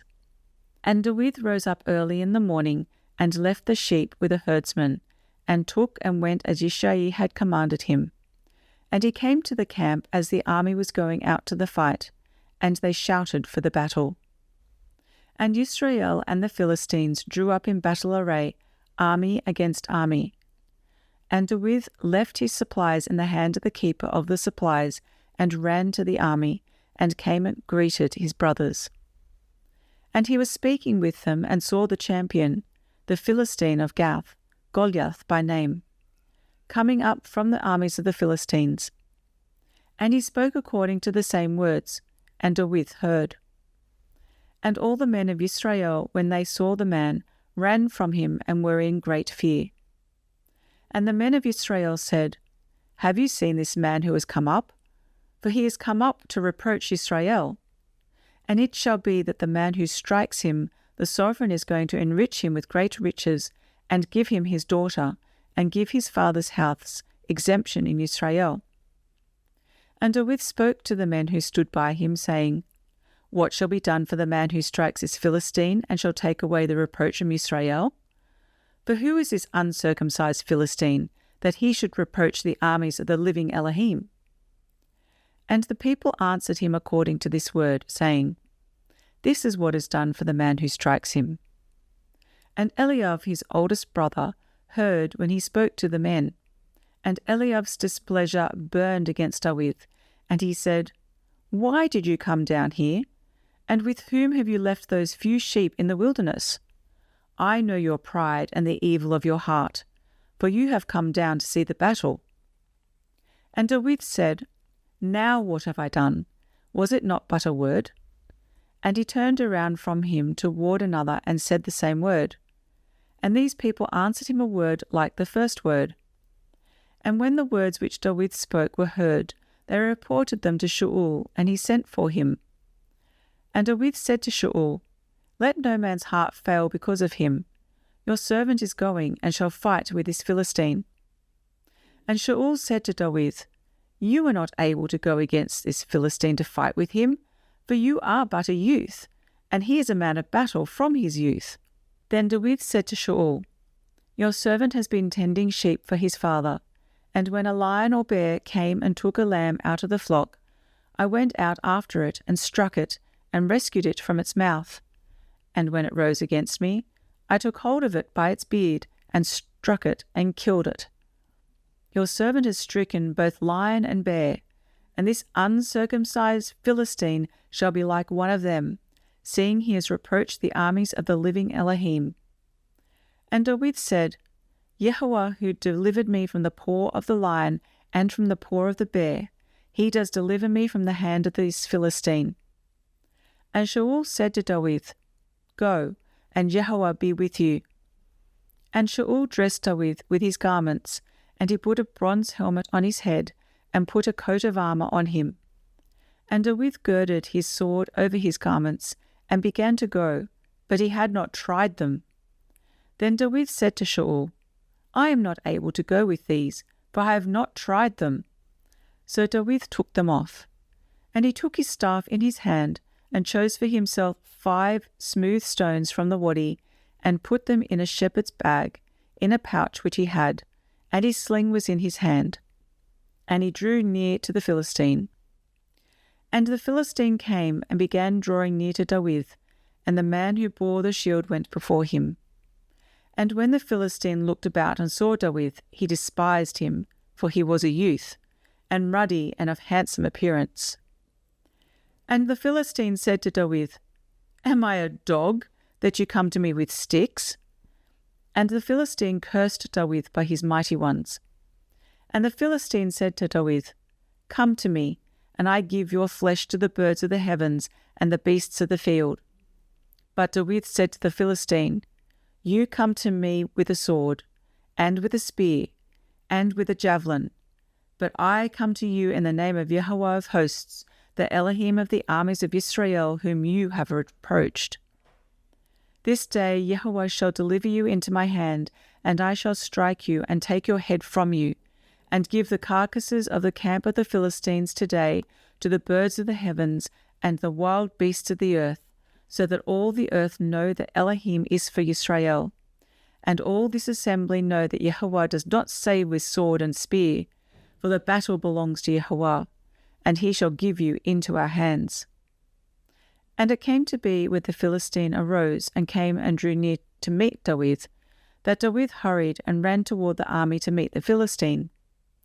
And David put his hand in his bag and took out a stone, and slung it, and struck the Philistine on his forehead, so that the stone sank into his forehead, and he fell on his face to the ground. Thus David was stronger than the Philistine with a sling and a stone, and struck the Philistine and killed him, and there was no sword in the hand of David. Then David ran and stood over the Philistine, and took his sword, and drew it out of its sheath, and killed him, and cut off his head with it. And when the Philistines saw that their champion was dead, they fled. And the men of Israel and Yehudah arose and shouted, and pursued the Philistines as far as the entrance of the valley and to the gates of Ekron. And the wounded of the Philistines fell along the way to Sha'araim, even as far as Gath and Ekron. Then the children of Israel turned back from chasing the Philistines, and they plundered their camps. And David took the head of the Philistines and brought it to Jerusalem, but he put his weapons in his tent. And when Shaul saw David going out against the Philistine, he said to Abner, the commander of the army, "Abner, whose son is this youth?" And Abner said, "As your being lives, O sovereign, I do not know." And the sovereign said, "Ask whose son this young man is." And when David returned from the striking of the Philistine, Abner took him and brought him before Shaul with the head of the Philistine in his hand. And Shaul said to him, "Whose son are you, young man?" And David said, "The son of your servant Yishai the Bethlehemite." Chapter 18. And it came to be, when he had ended speaking to Shaul, that the being of Jehonathan was knit to the being of David, and Jehonathan loved him more than his own being.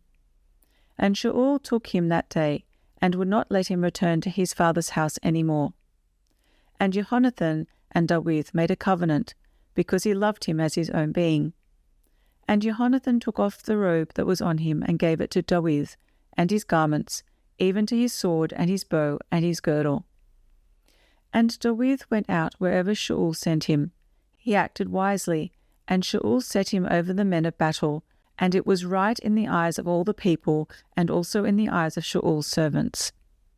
And it came to be, as they came in, that David was returning from striking the Philistine, that the women came out from all the cities of Israel, singing and dancing, to meet Shaul the sovereign with tambourines, with joy, and with musical instruments. And the women sang as they danced, and said, Shaul struck his thousands, and David his 10,000s. And Shaul was very wroth, and this matter was evil in his eyes. And he said, To David they have given 10,000s, and to me they have given thousands. So what more for him, except the rain? And from that day on Shaul eyed David. And it came to be on the next day that an evil spirit from Elohim came upon Shaul, and he prophesied inside the house, while David was playing the lyre with his hand, as usual. And the spear was in the hand of Shaul. Then Shaul hurled the spear, for he said, Let me strike David, even to the wall. But twice David withdrew from his presence. And Shaul was afraid of David, because Yahweh was with him. But from Shaul he had turned away. Shaul therefore removed him from his presence, and made him his commander over 1,000. And he went out and came in before the people. And David was acting wisely in all his ways, and Yahweh was with him. And Shaul saw that he was acting very wisely, and was afraid of him. But all Israel and Yehudah loved David, as he came out and came in before them. And Shaul said to David, See my older daughter Merav. I give her to you as a wife. Only be brave for me, and fight the battles of Yahweh. For Shaul thought, Let not my hand be against him, but let the hand of the Philistines be against him.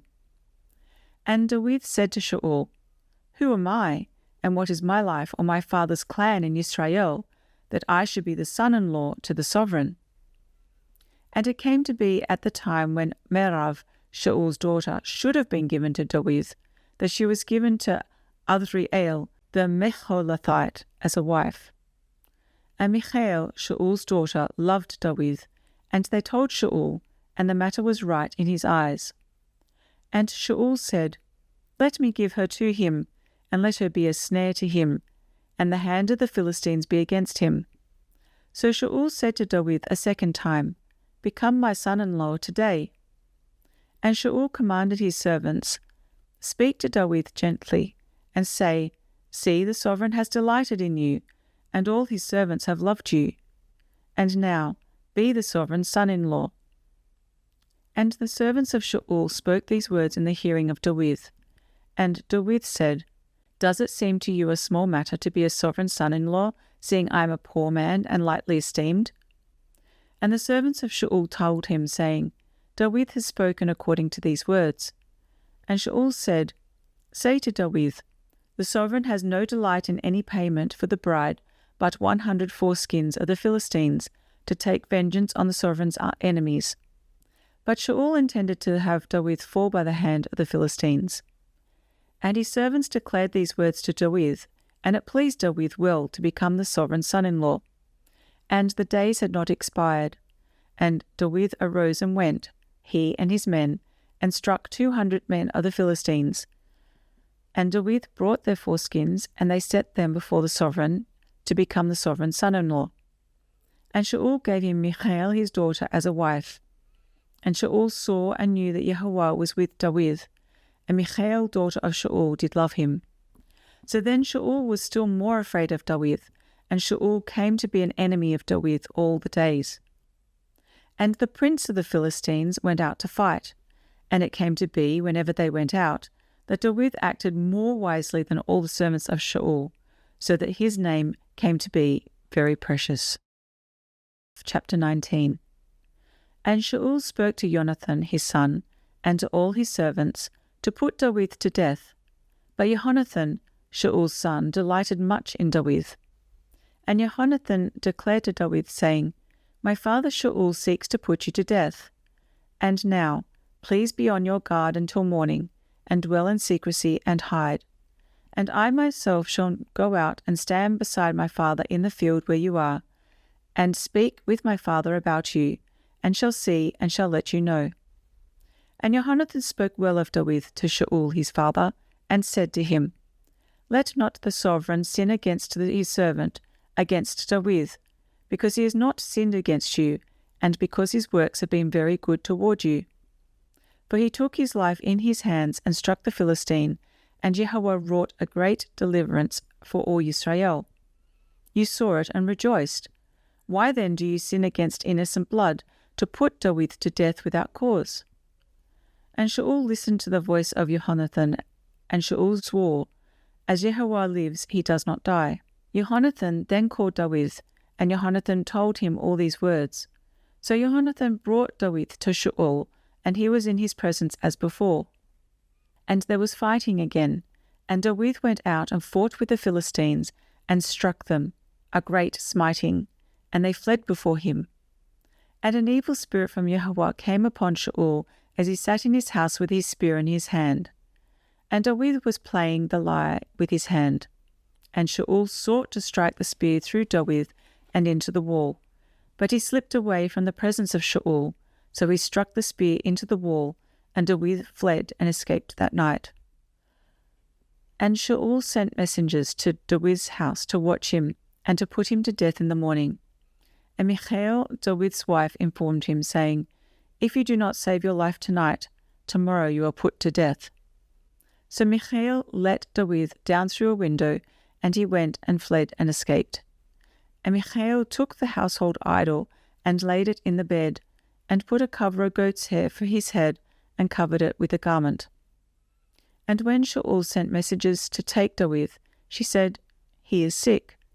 And Shaul sent the messengers back to David, saying, Bring him up to me in the bed, to put him to death. And the messengers came in and saw the household idol in the bed, with a cover of goat's hair for his head. Shaul then said to Michal, Why have you deceived me like this, and sent my enemy away, so that he escaped?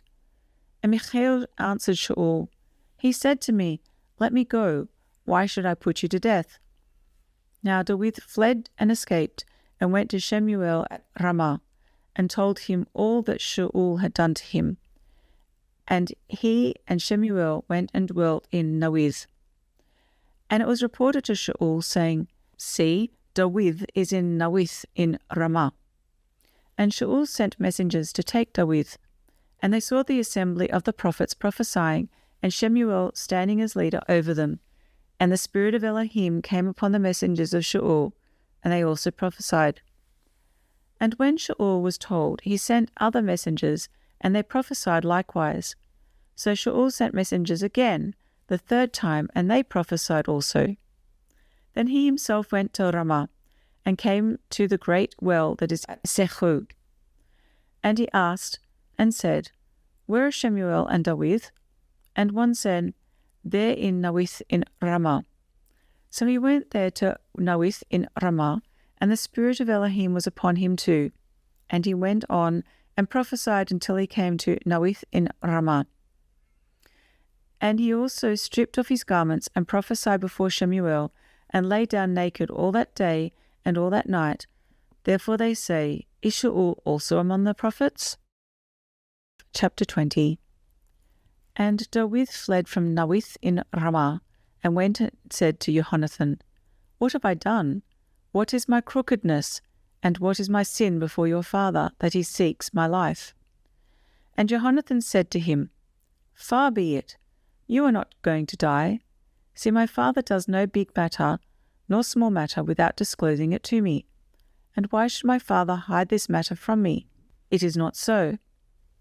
But David swore again and said, Your father knows well that I have found favor in your eyes.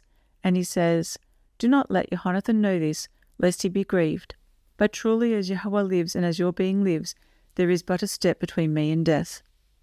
And Jehonathan said to David, Whatever your desire is, I do it for you. And David said to Jehonathan, See, tomorrow is the new moon, and I ought to sit with the sovereign to eat. But let me go, and I shall hide in the field until the third day at evening. If your father misses me at all, then you shall say, David earnestly asked my permission to run over to Bethlehem, his city, for a yearly slaughtering is made there for all the clan. If he says thus, it is well. Your servant is safe. But if he is very displeased, then know that he is resolved to do evil. And you shall show loving commitment to your servant, for you have brought your servant into a covenant of Yahweh with you. And if there is crookedness in me, put me to death yourself. For why should you bring me to your father? And Jonathan said, Far be it from you, for if I knew with certainty that my father has resolved that evil is to come upon you, then would I not make it known to you? And David said to Jonathan, Who would make it known to me? Or what if your father answers you sharply?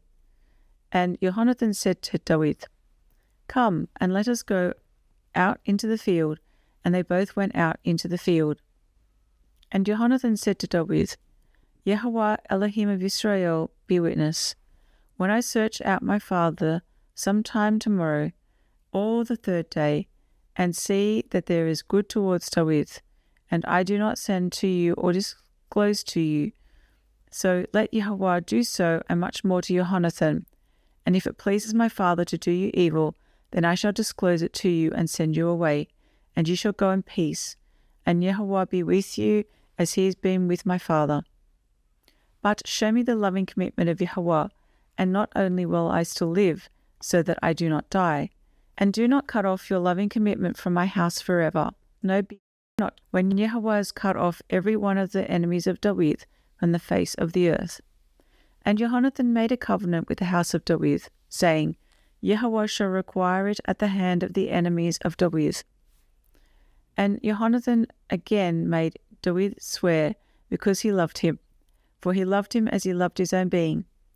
So Jonathan said to him, Tomorrow is the new moon, and you shall be missed, because your seat shall be empty. And on the third day go down quickly, and you shall come to the place where you hid on the day of the deed, and shall remain by the stone at Sale. And let me shoot 3 arrows to the side of it, as though shooting at a target. And see, I shall send the youth, saying, Go, find the arrows. If I expressly say to the youth, Look, the arrows are on this side of you, get them and come, then as Yahweh lives, there is safety for you and no concern. But if I say thus to the youth, Look, the arrows are beyond you, go your way, for Yahweh has sent you away. And as for the word which you and I have spoken of, see, Yahweh is between you and me forever. And David hid in the field, and when the new moon came, the sovereign sat down by the food to eat. And the sovereign sat on his seat, as at other times, on a seat by the wall, with Jonathan standing, and Avner sitting by Shaul's side, but the place of David was empty. But Shaul spoke not a word that day, for he thought, It is an accident. He is not clean, for he has not been cleansed.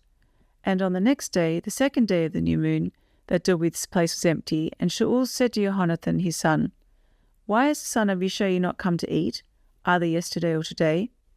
And Jonathan answered Shaul, David earnestly asked my permission to go to Bethlehem, and he said, Please let me go, for our clan has a slaughtering in the city, and my brother has commanded me to be there. And now, if I have found favor in your eyes, please let me get away and see my brothers. That is why he has not come to the sovereign's table. Then the displeasure of Shaul burned against Jonathan, and he said to him, You son of a perverse, rebellious woman, do I not know that you have chosen the son of Yishai to your own shame, and to the shame of your mother's nakedness? For as long as the son of Yishai lives on the earth, you shall not be established, you and your reign. And now, send and bring him to me, for he is a son of death. And Jonathan answered his father Shaul and said to him, Why should he be put to death? What has he done?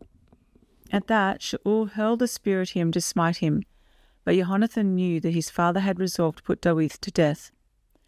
And Jonathan rose up from the table in the heat of displeasure, and ate no food the 2nd day of the new moon, for he was grieved for David, because his father put him to shame.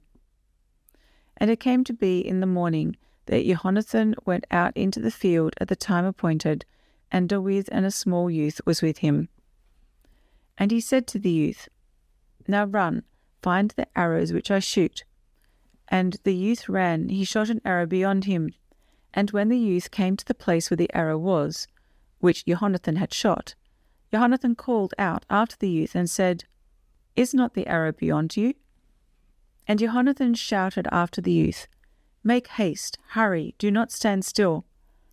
And Jonathan's youth picked up the arrows and came to his master. But the youth knew not a speck, only Jonathan and David knew of the matter. Then Jonathan gave his weapons to the youth and said to him, Go, take them to the city. And as soon as the youth had gone, David rose up from the south side and fell on his face to the ground and bowed down 3 times. And they kissed one another, and they wept together, but David more so. And Jonathan said to David, Go in peace, since we have both sworn in the name of Yahweh, saying, Yahweh is between you and me, between your seed and my seed forever. Then he arose and left, and Jonathan went into the city. Chapter 21. And David came to Nov, to Ahimelech the priest. And Ahimelech trembled when he met David, and asked him, Why are you alone, and no one is with you? And David said to Ahimelech the priest, The sovereign has commanded me a word, and said to me, Let no one know whatever of the word about which I send you, and which I have commanded you. And I have directed my young men to such and such a place. And now, what do you have on hand? Give 5 loaves into my hand, or whatever is found. And the priest answered David and said, There is no ordinary bread on hand, but there is set-apart bread, provided the young men have kept themselves from women.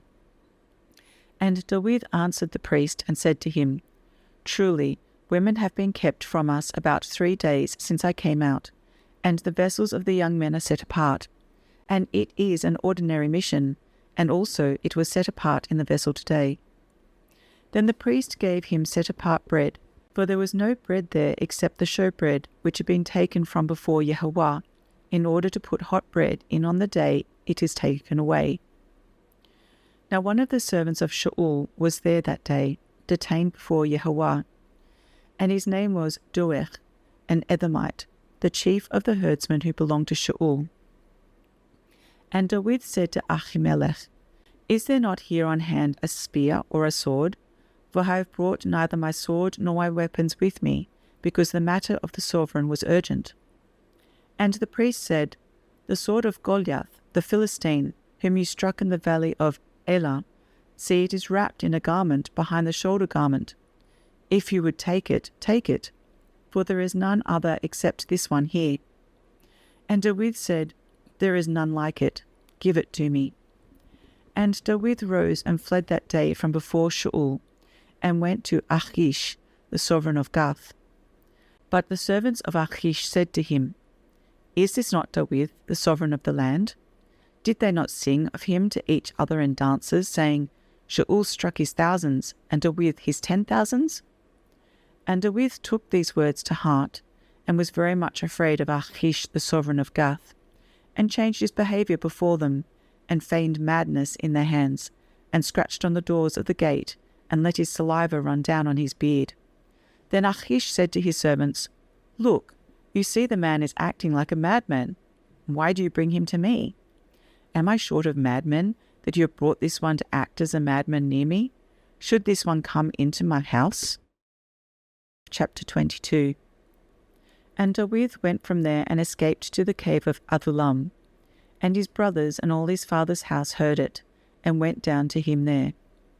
And everyone who was in distress, everyone who was in debt, and everyone bitter in being gathered to him. So he became head over them, and there were about 400 men with him. And David went from there to Mitzpah of Moab, and said to the sovereign of Moab, Please let my father and mother come here with you, till I know what Elohim does for me. And he left them with the sovereign of Moab, and they dwelt with him all the time that David was in the stronghold. And the prophet Gad said to David, "Do not remain in the stronghold. Leave, and go to the land of Yehudah." So David left and went into the Chereth woods. And Shaul heard that David and the men who were with him had been discovered, while Shaul was in Givah, sitting under a tamarisk tree in Ramah, with his spear in his hand, and all his servants standing about him. And Shaul said to his servants who were standing around him, "Hear now, you Binyamites, does the son of Yishai give every one of you fields and vineyards, and make you all commanders of thousands and commanders of hundreds? For all of you have conspired against me, and there is no one who reveals to me that my son has made a covenant with the son of Yishai. And there is not one of you who is grieved for me, or reveals to me that my son has stirred up my servant against me, to lie in wait, as it is this day." And Doeg the Edomite, who was set over the servants of Shaul, answered and said, "I saw the son of Yishai going to Nov, to Achimelech, son of Achituv. And he inquired of Yahweh for him, gave him food, and gave him the sword of Goliath the Philistine. And the sovereign sent someone to call Achimelech the priest, son of Achituv, and all his father's house, the priests who were in Nov, and they all came to the sovereign. And Shaul said, "Hear now, son of Achituv." And he answered, "Here I am, my master." And Shaul said to him, "Why have you conspired against me, you and the son of Yishai, by giving him bread and a sword, and have inquired of Elohim for him, to rise against me, to lie in wait, as it is this day?" And Achimelech answered the sovereign and said, "And who among all your servants is so trustworthy as David, who is the sovereign's son-in-law, and has turned aside to your counsel, and is esteemed in your house? Have I today begun to inquire of Elohim for him? Far be it from me. Let not the sovereign lay a case against his servant, or against any in the house of my father. For your servant knew not of all this, little or much." And the sovereign said, "You shall certainly die, Achimelech, you and all your father's house." The sovereign then said to the guards who stood about him, "Turn and put the priests of Yahweh to death, because their hand is also with David, and because they knew when he fled and did not reveal it to me." But the servants of the sovereign would not lift their hands to come against the priests of Yahweh. And the sovereign said to Doeg, "You turn and come against the priests." So Doeg the Edomite turned and came against the priests, and put to death on that day 85 men who wore a linen shoulder garment. And he struck Nov, the city of the priests, with the edge of the sword, from men even to women, from children even to nursing infants, and oxen and donkeys and sheep, with the edge of the sword. And one of the sons of Achimelech, son of Achituv, named Eviathar, escaped and fled after David. And Eviathar reported to David that Shaul had killed the priests of Yahweh. And David said to Eviathar, "I knew that day when Doeg the Edomite was there, that he would certainly inform Shaul. I am accountable for all the lives of your father's house. Remain with me, do not fear, for he who seeks my life seeks your life, but with me you are safe." Chapter 23. And they informed David, saying, "See, the Philistines are fighting against Keilah, and they are plundering the threshing floors." So David inquired of Yahweh, saying, "Shall I go and strike these Philistines?" And Yahweh said to David, "Go and smite the Philistines, and save Keilah." And David's men said to him, "See, we here in Yehudah are afraid. How much more then if we go to Keilah against the armies of the Philistines?" And David inquired of Yahweh once again. And Yahweh answered him and said, "Arise, go down to Keilah, for I am giving the Philistines into your hand." So David and his men went to Keilah, and fought with the Philistines. And he led away their livestock and struck them, a great smiting. Thus David saved the inhabitants of Keilah. And it came to be, when Eviathar son of Achimelech fled to David at Keilah, that he went down with a shoulder garment in his hand. And Shaul was informed that David had gone to Keilah.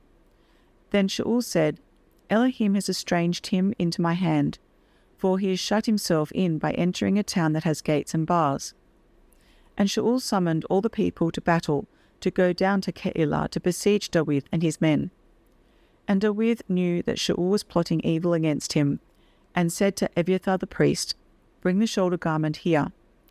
And David said, "O Yehovah, Elohim of Yisrael, your servant has heard for certain that Shaul seeks to come to Keilah to destroy the city for my sake. Are the landowners of Keilah going to surrender me into his hand?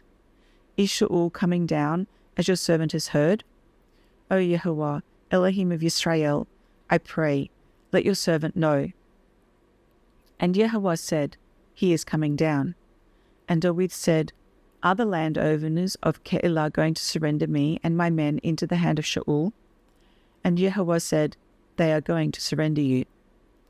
Then David and his men, about 600, arose and left Keilah and went wherever they could. And Shaul was informed that David had escaped from Keilah, and he ceased to go out. And David remained in the wilderness in strongholds, and remained in the hill country in the wilderness of Ziph. And Shaul sought him every day, but Elohim did not give him into his hand. And David saw that Shaul had come out to seek his life, while David was in the wilderness of Ziph at Horesh. And Jehonathan, Shaul's son, arose and went to David at Horesh, and strengthened his hand in Elohim, and said to him, "Do not fear, for the hand of Shaul my father is not going to find you, and you are to reign over Yisrael, and I am to be next to you. Even my father Shaul knows that." And they made a covenant before Yehovah, and David remained at Horesh, while Jehonathan went to his own house. And the Ziphites came up to Shaul at Giv'ah, saying, "Is David not hiding with us in strongholds Horesh, in the hill of Hachilah, which is on the south of the wasteland? And now, O sovereign, by all the desire of your being, come down, and our part is to surrender him into the sovereign's hand." And Shaul said, "Blessed are you of Yehovah, for you have sympathy with me. Please go, prepare yet further, and find out and see the place where his hideout is, who has seen him there, for I am told that he is very cunning. So look and learn all about the hiding places where he hides, and you shall come back to me with certainty. Then I shall go with you, and it shall be, if he is in the land, that I shall search for him throughout all the clans of Yehudah." And they rose up and went to Ziph before Shaul, while David and his men were in the wilderness of Machon, in the desert plain on the south of the wasteland. And Shaul and his men went to seek him, and they informed David, so that he went down to the rock, and remained in the wilderness of Machon. And when Shaul heard this, he pursued David in the wilderness of Machon. And Shaul went on one side of the mountain, and David and his men on the other side of the mountain. And David was hurrying to get away from Shaul, for Shaul and his men were surrounding David and his men to take them. Then a messenger came to Shaul, saying, "Hurry and come, for the Philistines have invaded the land." So Shaul turned back from pursuing David, and went against the Philistines. Therefore they called that place Selah Hamachleh Qoph. And David went up from there, and remained in strongholds at En-Gedi. Chapter 24. And it came to be, when Shaul had returned from pursuing the Philistines, that it was reported to him, saying, "See, David is in the wilderness of En-Gedi." So Shaul took 3,000 chosen men from all Yisrael, and went to seek David and his men on the rocks of the wild goats. And he came to the sheepfolds on the way, and there was a cave. And Shaul went in to relieve himself. Now David and his men were sitting in the sides of the cave. And the men of David said to him, "See the day of which Yehovah said to you, See, I am giving your enemy into your hand, and you shall do to him as it seems good to you." And David arose and gently cut off a corner of Shaul's robe. And it came to be afterward that the heart of David struck him, because he had cut the robe of Shaul. So he said to his men, "Far be it from me, by Yehovah, that I should do this matter to my master, anointed of Yehovah, to stretch out my hand against him, for he is the anointed of Yehovah." And David dispersed his servants with words, and did not allow them to rise against Shaul. And Shaul rose up from the cave and went on his way. And afterward David arose and went out of the cave, and called to Shaul, saying, "My master the sovereign." And when Shaul looked behind him, David bowed with his face to the earth and did obeisance.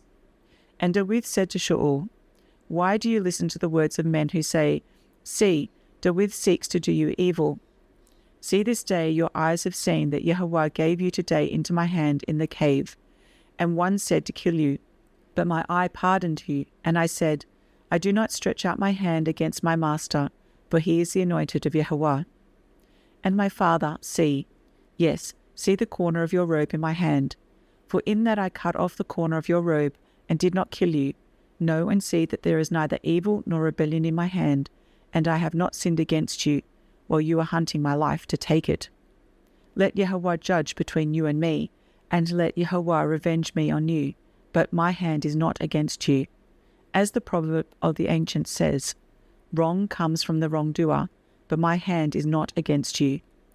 After whom has the sovereign of Israel come out? Whom do you pursue? A dead dog? A flea? And Yahweh shall be judge, and rightly rule between you and me, and see and plead my case, and rightly rule me out of your hand." And it came to be, when David had ended speaking these words to Shaul, that Shaul said, "Is this your voice, my son David?" So Shaul lifted up his voice and wept.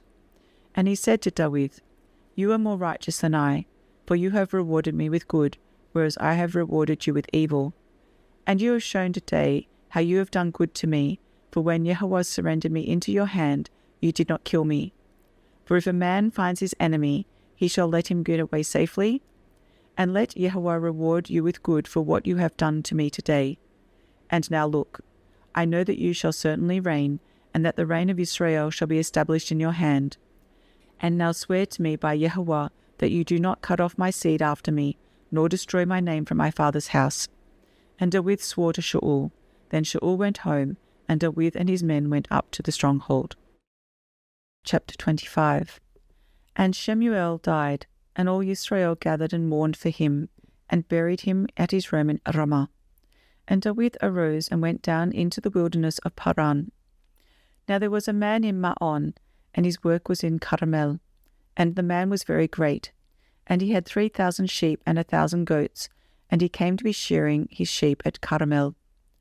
And the name of the man was Naval, and the name of his wife was Abihail. And she was a woman of good understanding and beautiful. But the man was hard and evil in his doings, and he was of Caleb. And David heard in the wilderness that Naval was shearing his sheep. And David sent 10 young men, and David said to the young men, "Go up to Carmel, and you shall come to Naval, and greet him in my name. And say this, Long life and peace to you, and peace to your house, and peace to all that you have. And now, I've heard that you have shearers. Now your shepherds have been with us. We did not put them to shame, and not a speck of theirs was missing all the days they were in Carmel. Ask your young men, and let them inform you. So let my young men find favor in your eyes, for we come on a good day. Please give whatever comes to your hand to your servants and to your son David." And the young men of David came and spoke to Naval according to all these words in the name of David, and waited. But Naval answered the servants of David and said, "Who is David, and who is the son of Ishai? The servants who are running away from their masters have become many nowadays. And shall I take my bread and my water and my meat that I have slaughtered for my shearers, and give it to men coming from who knows where?" And the young men of David turned around on their way and went back, and came and reported to him all these words. And David said to his men, "Each one gird on his sword." So they each girded on his sword. And David also girded on his sword. And about 400 men went with David, and 200 remained with the baggage. And one of the young men informed Abihail, the wife of Naval, saying, "See, David has sent messengers from the wilderness to greet our master," but he scoffed at them. But the men were very good to us, and did not put us to shame, nor did we miss any item all the days we accompanied them when we were in the fields. They were a wall to us both night and day, all the days we were with them tending the sheep. And now, know and see what you should do, for evil has been resolved against our master, and against all his household, for he is too much a son of Belial to speak to." Then Abihail made haste, and took 200 loaves, and 2 skins of wine, and 5 sheep made ready, 5 measures of roasted grain, and 100 clusters of raisins, and 200 cakes of figs, and loaded them on donkeys. And she said to her servants, "Pass over before me, see, I am coming after you." But she did not inform her husband Naval. And it came to be, as she rode on the donkey, that she went down under cover of the hill, and there were David and his men coming down toward her, and she met them. And David had said, "Only in vain have I protected all that this one has in the wilderness, so that not a speck was missing of all that belongs to him, and he has repaid me evil for good. Let Elohim do so, and more also, to the enemies of David, if I leave one male of all who belong to him by morning light." And Avichail saw David, and she hastened to come down from the donkey, and fell on her face before David, and bowed down to the ground, and fell at his feet, and said, "On me, my master, let this crookedness be on me, and please let your female servant speak in your ears, and hear the words of your female servant. Please let not my master regard this man of Belial, Naval, for so his name is, so is he. Naval is his name, and folly is with him. But I, your female servant, did not see the young men of my master whom you sent. And now, my master, as Yahweh lives, and as your being lives, since Yahweh has withheld you from coming to bloodshed, and from avenging yourself with your own hand, now then, let your enemies be as Naval, even those seeking evil against my master. And now, this present which your female servants have brought to my master, let it be given to the young men who follow my master. Please forgive the transgression of your female servant, for Yahweh is certainly making a steadfast house for my master, because my master fights the battles of Yahweh, and evil is not found in you all your days. And if a man rises to pursue you and seek your life, and the life of my master has been bound in the bundle of the living with Yahweh your Elohim, then the lives of your enemies he shall sling out, as from the pocket of a sling. And it shall be, when Yahweh has done for my master according to all the good that he has spoken concerning you, and has commanded you to be a ruler over Israel, do not let this be a staggering and stumbling of heart to my master, that you have shed blood without cause, or that my master has saved himself. And when Yahweh has done good to my master, then remember your female servant."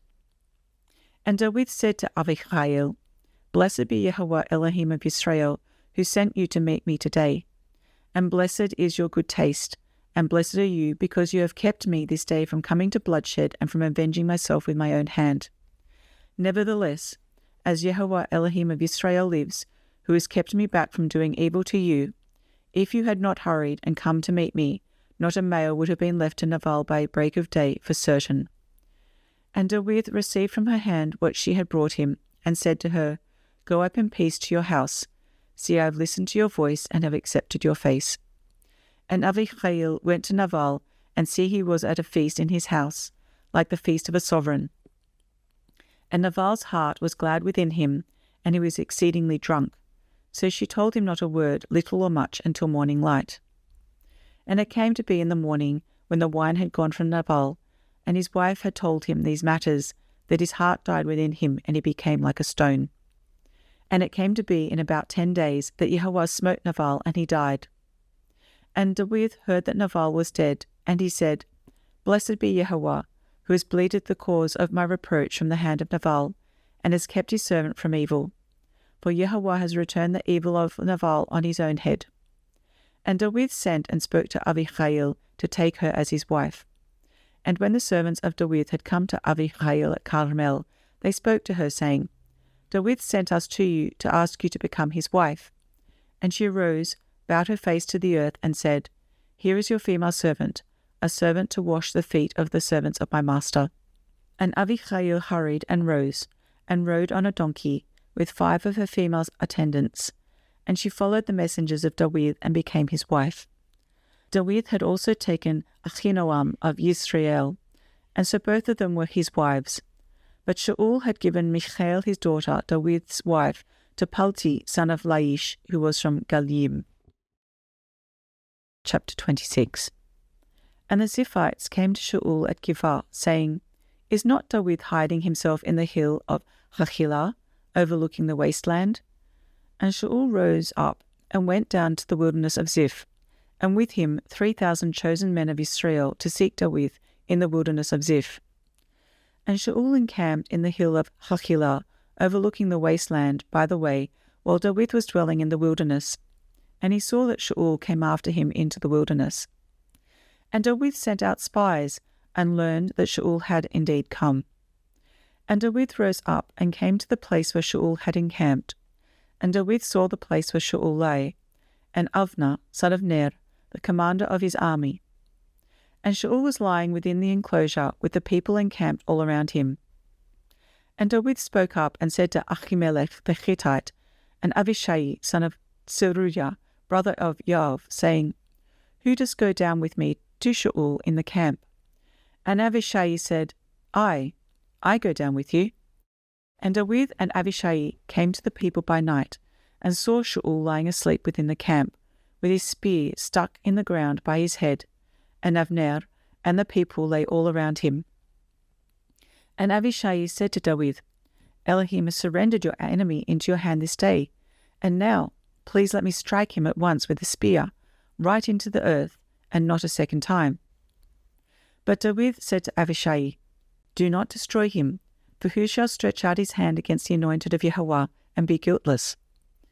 David also said, As Yahweh lives, except Yahweh does smite him, or his day come that he shall die, or he shall go out to battle and perish.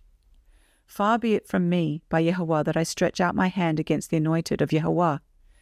And now, please take the spear and the jug of water that are by his head, and let us go. So David took the spear and the jug of water by Shaul's head, and they went away. And no man saw it, or knew it, or awoke, for they were all asleep, because a deep sleep from Yahweh had fallen on them. And David passed over to the other side, and stood on the top of a hill far away, a great distance being between them. And David called out to the people, and to Avner, son of Ner, saying, Do you not answer, Avner? And Avner answered and said, Who are you, calling out to the sovereign? And David said to Avner, Are you not a man? And who is like you in Israel? Why then have you not guarded your master the sovereign? For one of the people came in to destroy your master the sovereign. What you have done is not good.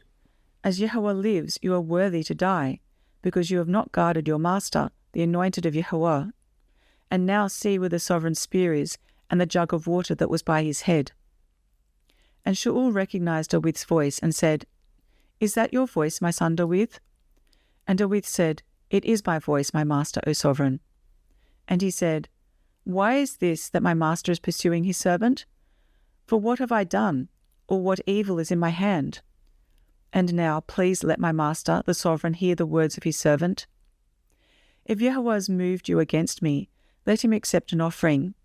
But if it is the children of men, then they are cursed before Yahweh, for they have driven me out today, that I should not join myself to the inheritance of Yahweh, saying, Go serve other mighty ones. And now, do not let my blood fall to the earth before the face of Yahweh. For the sovereign of Israel has come out to seek a flea, as when one hunts a partridge in the mountains. And Shaul said, I have sinned. Come back, my son David, for no more am I going to do evil to you, because my life was precious in your eyes today. See, I have acted foolishly, and have greatly strayed. And David answered and said, See, the sovereign's spear, and let one of the young men come over and get it. And let Yahweh reward every man for his righteousness and his trustworthiness. For this day Yahweh gave you into my hand, but I would not stretch out my hand against the anointed of Yahweh. And see, as your life has been valued in my eyes today, so let my life be valued in the eyes of Yahweh, and let him deliver me out of all distress. And Shaul said to David, Blessed are you, my son David, achieving much and indeed prevailing. Then David went on his way, and Shaul returned to his place. Chapter 27. And David said in his heart, Now I shall perish by the hand of Shaul some day. There is naught better for me than to escape to the land of the Philistines. Then Shaul shall give up searching for me any longer in any part of Israel, and I shall escape out of his hand. So David rose up and passed over with the 600 men who were with him to Achish, son of Maoch, sovereign of Gath. And David dwelt with Achish at Gath, he and his men, each man with his household, David with his 2 wives, Achinoam the Yisraelitess, and Avichail the Carmelitess, Naval's widow. And it was reported to Shaul that David had fled to Gath, so he sought him no more. And David said to Achish, "If I have now found favour in your eyes, let them give me a place in some town in the country to dwell there. For why should your servant dwell in the royal city with you?" And Achish gave him Tziklag that day. That is why Tziklag has belonged to the sovereign of Yehudah to this day. And the time that David dwelt in the country of the Philistines came to be 1 year and 4 moons. And David and his men went up and raided the Geshurites, and the Gersites, and the Amalekites, for these nations were the inhabitants of the land from of old, as you go to Shur, even as far as the land of Mitzrayim. And when David had stricken the land, he left neither man nor woman alive, but took away sheep and cattle and donkeys and camels and garments, and returned and came to Achish. And Achish would say to him, "Where have you made a raid today?" And David would say, "Against the south of Yehudah, or against the south of the Yerachmelites, or against the south of the Kenites." David did not keep alive man or woman to bring news to Gath, saying, lest they inform against us, saying, "Thus David did." And this was his practice all the days that he dwelt in the country of the Philistines. And Achish trusted David, saying to himself, "He has indeed made himself a stench to his people in Israel, and has become my servant forever." Chapter 28. And it came to be in those days that the Philistines gathered their armies for battle, to fight with Israel.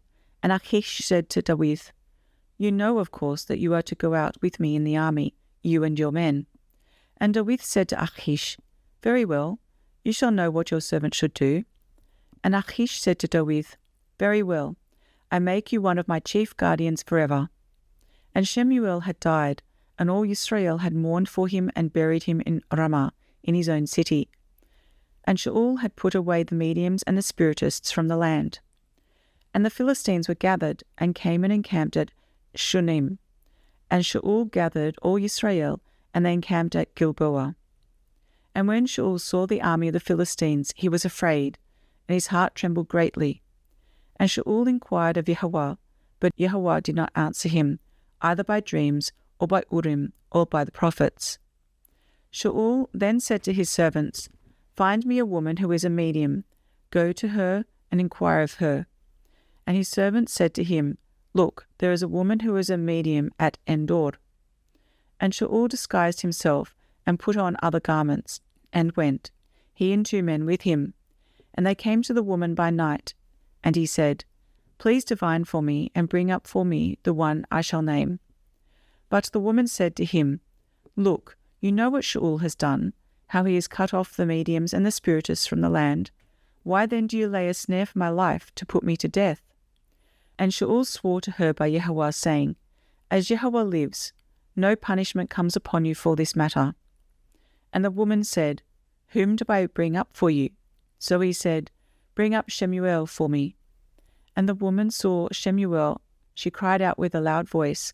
And the woman spoke to Shaul, saying, "Why have you deceived me? You yourself are Shaul." And the sovereign said to her, "Do not be afraid. What do you see?" And the woman said to Shaul, "I saw a spirit coming up out of the earth." And he said to her, "What is his form?" And she said, "An old man is coming up, and he is covered with a mantle." And Shaul knew that it was Shemu'e, and he bowed with his face to the ground and did obeisance. And Shemu'e said to Shaul, "Why have you disturbed me by bringing me up?" And Shaul answered, "I am deeply distressed, for the Philistines are fighting against me, and Elohim has turned aside from me, and does not answer me any more, neither by prophets nor by dreams. So I have called you to reveal to me what I should do." Then Shemu'e said, "And why do you ask me, seeing Yahweh has turned aside from you, and has become your enemy? And Yahweh has done for himself as he spoke by me. For Yahweh has torn the rein out of your hand, and given it to your neighbor, to David. Because you did not obey the voice of Yahweh, nor execute his burning wrath upon Amalek. Therefore Yahweh has done this matter to you today. Further, Yahweh also gives Israel with you into the hand of the Philistines. And tomorrow you and your sons are with me. Yahweh also gives the army of Israel into the hand of the Philistines." And immediately Shaul fell on the ground, his complete length, and greatly feared because of the words of Shemu'e. And there was no strength in him, for he had eaten no food all day or all night. And the woman came to Shaul, and saw that he had been greatly disturbed, and said to him, See, your female servant has obeyed your voice, and I have put my life in my hands, and have listened to the words which you spoke to me. And now, please listen to the voice of your female servant too, and let me set a piece of bread before you, and eat, so that you have strength when you go on your way. But he refused, and said, I am not going to eat. But his servants together with the woman urged him, and he listened to their voice. So he arose from the ground and sat on the bed. And the woman had a fatted calf in the house, and she quickly slaughtered it, and she took flour and kneaded it, and baked unleavened bread from it. And she brought it before Shaul and his servants, and they ate, and rose up and went away that night. Chapter 29. And the Philistines gathered all their armies at Aphek, while Israel encamped by a fountain which is in Israel. And the princes of the Philistines were passing on by hundreds and by thousands, and David and his men were passing on in the rear with Achish. And the princes of the Philistines said, Who are these Hebrews? And Achish said to the princes of the Philistines, Is this not David, the servant of Shaul, sovereign of Israel, who has been with me these days or these years? And to this day I have found no evil in him since he came over. But the princes of the Philistines were wroth with him. And the princes of the Philistines said to him, Send the men back, let him return to the place which you have appointed for him, and do not let him go down with us to battle, lest in the battle he become our adversary. For with what could he appease his master, if not with the heads of these men? Is this not David, of whom they sang to each other in dances, saying, Shaul struck his thousands, and David his 10,000s? And Achish called David and said to him, As Jehovah lives, you have been straight, and your going out and your coming in with me in the army is good in my eyes. For to this day I have not found evil in you since the day of your coming to me, but in the eyes of the princes you are not good. And now return and go in peace, and do no evil in the eyes of the princes of the Philistines. And David said to Achish, But what have I done?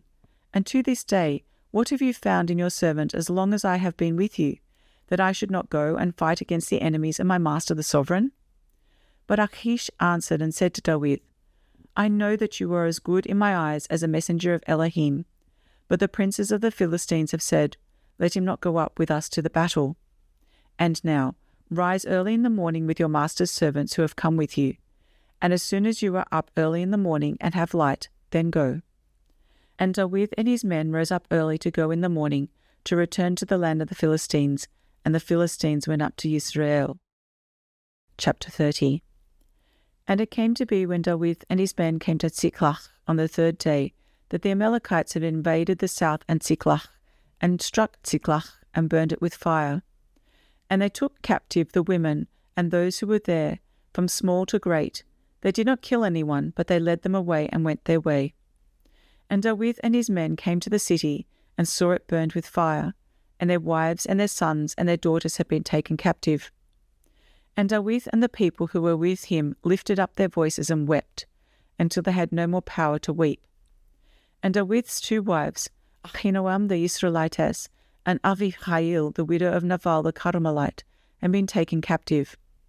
And David was greatly distressed, for the people spoke of stoning him, because the being of all the people was grieved, each for his sons and his daughters. But David strengthened himself in Yahweh is Elohim. And David said to Ebiathar the priest, son of Ahimelech, Please bring the shoulder garment here to me. So Ebiathar brought the shoulder garment to David. And David inquired of Yahweh, saying, Do I pursue this band? Do I overtake them? And he answered him, Pursue, for you shall certainly overtake them, and certainly rescue. So David went, he and the 600 men who were with him, and came to the Wadi Besor, where a halt was made by those who were left behind. While David pursued, he and 400 men, for 200 halted, who were too faint to pass over the Wadi Besor. And they found a man in the field, a Mitzrian, and took him to David. And they gave him bread, and he ate, and they let him drink water, and gave him a piece of cake of figs, and 2 clusters of raisins. And when he had eaten, his strength came back to him, for he had not eaten bread or drunk water for 3 days and 3 nights. And David said to him, To whom do you belong, and where are you from? And he said, I am a young man from Mitzrayim, servant of an Amalekite, and my master left me behind, for I had been sick 3 days. We attacked the south of the Kerethites, and against that which belongs to Yehudah, and upon the south of Caleb, and we burned Ziklag with fire. And David said to him, Could you bring me down to this marauding band? And he said to him, Swear to me by Elohim that you neither kill me nor surrender me into the hands of my master. Then I bring you down to this marauding band. And he brought him down, and saw they were spread out over all the land, eating and drinking and celebrating, because of all the great spoil which they had taken from the land of the Philistines, and from the land of Yehudah. And David struck them from twilight until the evening of the next day, and none of them escaped, except 400 young men who rode on camels and fled. And David rescued all the Amalekites had taken. David also rescued his 2 wives. And there was none missing to them, whether small or great, whether sons or daughters, or spoil, or whatever they had taken from them. David recovered all. Besides, David captured all the flocks and herds they had driven before those livestock, and they said, This is David's spoil. And David came to the 200 men who were too faint to follow David, who had also been left at the Wadi Besor. And they went out to meet David, and to meet the people who were with him. And when David came near the people, he greeted them. And all the evil and worthless men of those who went with David answered and said, Because they did not go with us, we do not give them any of the spoil that we have rescued, except for every man's wife and children, and let them take them and go. But David said, My brothers, do not do so with what Yahweh has given us, who has protected us, and gave into our hand the band that came against us. And who would listen to you in this matter? For as his portion is who goes down to the battle, so is his portion who remains with the baggage. They share alike. And it came to be from that day forward, he appointed it for a law and a right ruling for Israel to this day. And when David came to Ziklag, he sent some of the spoil to the elders of Yehudah, to his friends, saying, Here is a present for you from the spoil of the enemies of Yahweh, to those in Bethel, and to those in Ramoth of the south, and to those in Yatir, and to those in Aroer, and to those in Siphmoth, and to those in Eshtemoa, and to those in Rachel, and to those in the cities of the Yerachmeelites, and to those in the cities of the Kenites, and to those in Hormah, and to those in Korashan, and to those in Athach, and to those in Hebron, and to all the places where David had gone up and down, he and his men. Chapter 31. And the Philistines were fighting against Israel, and the men of Israel fled from before the Philistines and fell slain on Mount Gilboa. And the Philistines followed hard after Shaul and his sons, and the Philistines struck Jehonathan and Avinadav and Malchishua, sons of Shaul. And the battle went hard against Shaul, and the archers hit him, so that he was severely wounded by the archers. And Shaul said to his armor-bearer, Draw your sword and thrust me through with it, lest these uncircumcised men come and thrust me through and roll themselves on me. But his armor-bearer would not, for he was greatly afraid. So Shaul took the sword and fell on it. And when his armor-bearer saw that Shaul was dead, he also fell on his sword and died with him. Thus Shaul died, and 3 of his sons, and his armor-bearer, also all his men together on that day. And they saw, the men of Israel, who were beyond the valley, and those who were beyond the Yarden, that the men of Israel had fled, and that Shaul and his sons were dead. So they forsook the cities and fled, and the Philistines came and dwelt in them. And the next day it came to be, when the Philistines came to strip the slain, that they found Shaul and his 3 sons fallen on Mount Gilboa. And they cut off his head, and stripped off his armor, and sent word throughout the land of the Philistines to announce it in the house of their idols and to the people. And they placed his armor in the house of Ashtaroth, and they fastened his body to the wall of Beth Shan. And the inhabitants of Yavesh Gilead heard what the Philistines had done to Shaul. And all the brave men arose and went all night, and took the body of Shaul, and the bodies of his sons from the wall of Beth Shan. And they came to Yavesh, and burned them there. And they took their bones and buried them under the tamarisk tree at Yavesh, and fasted for 7 days.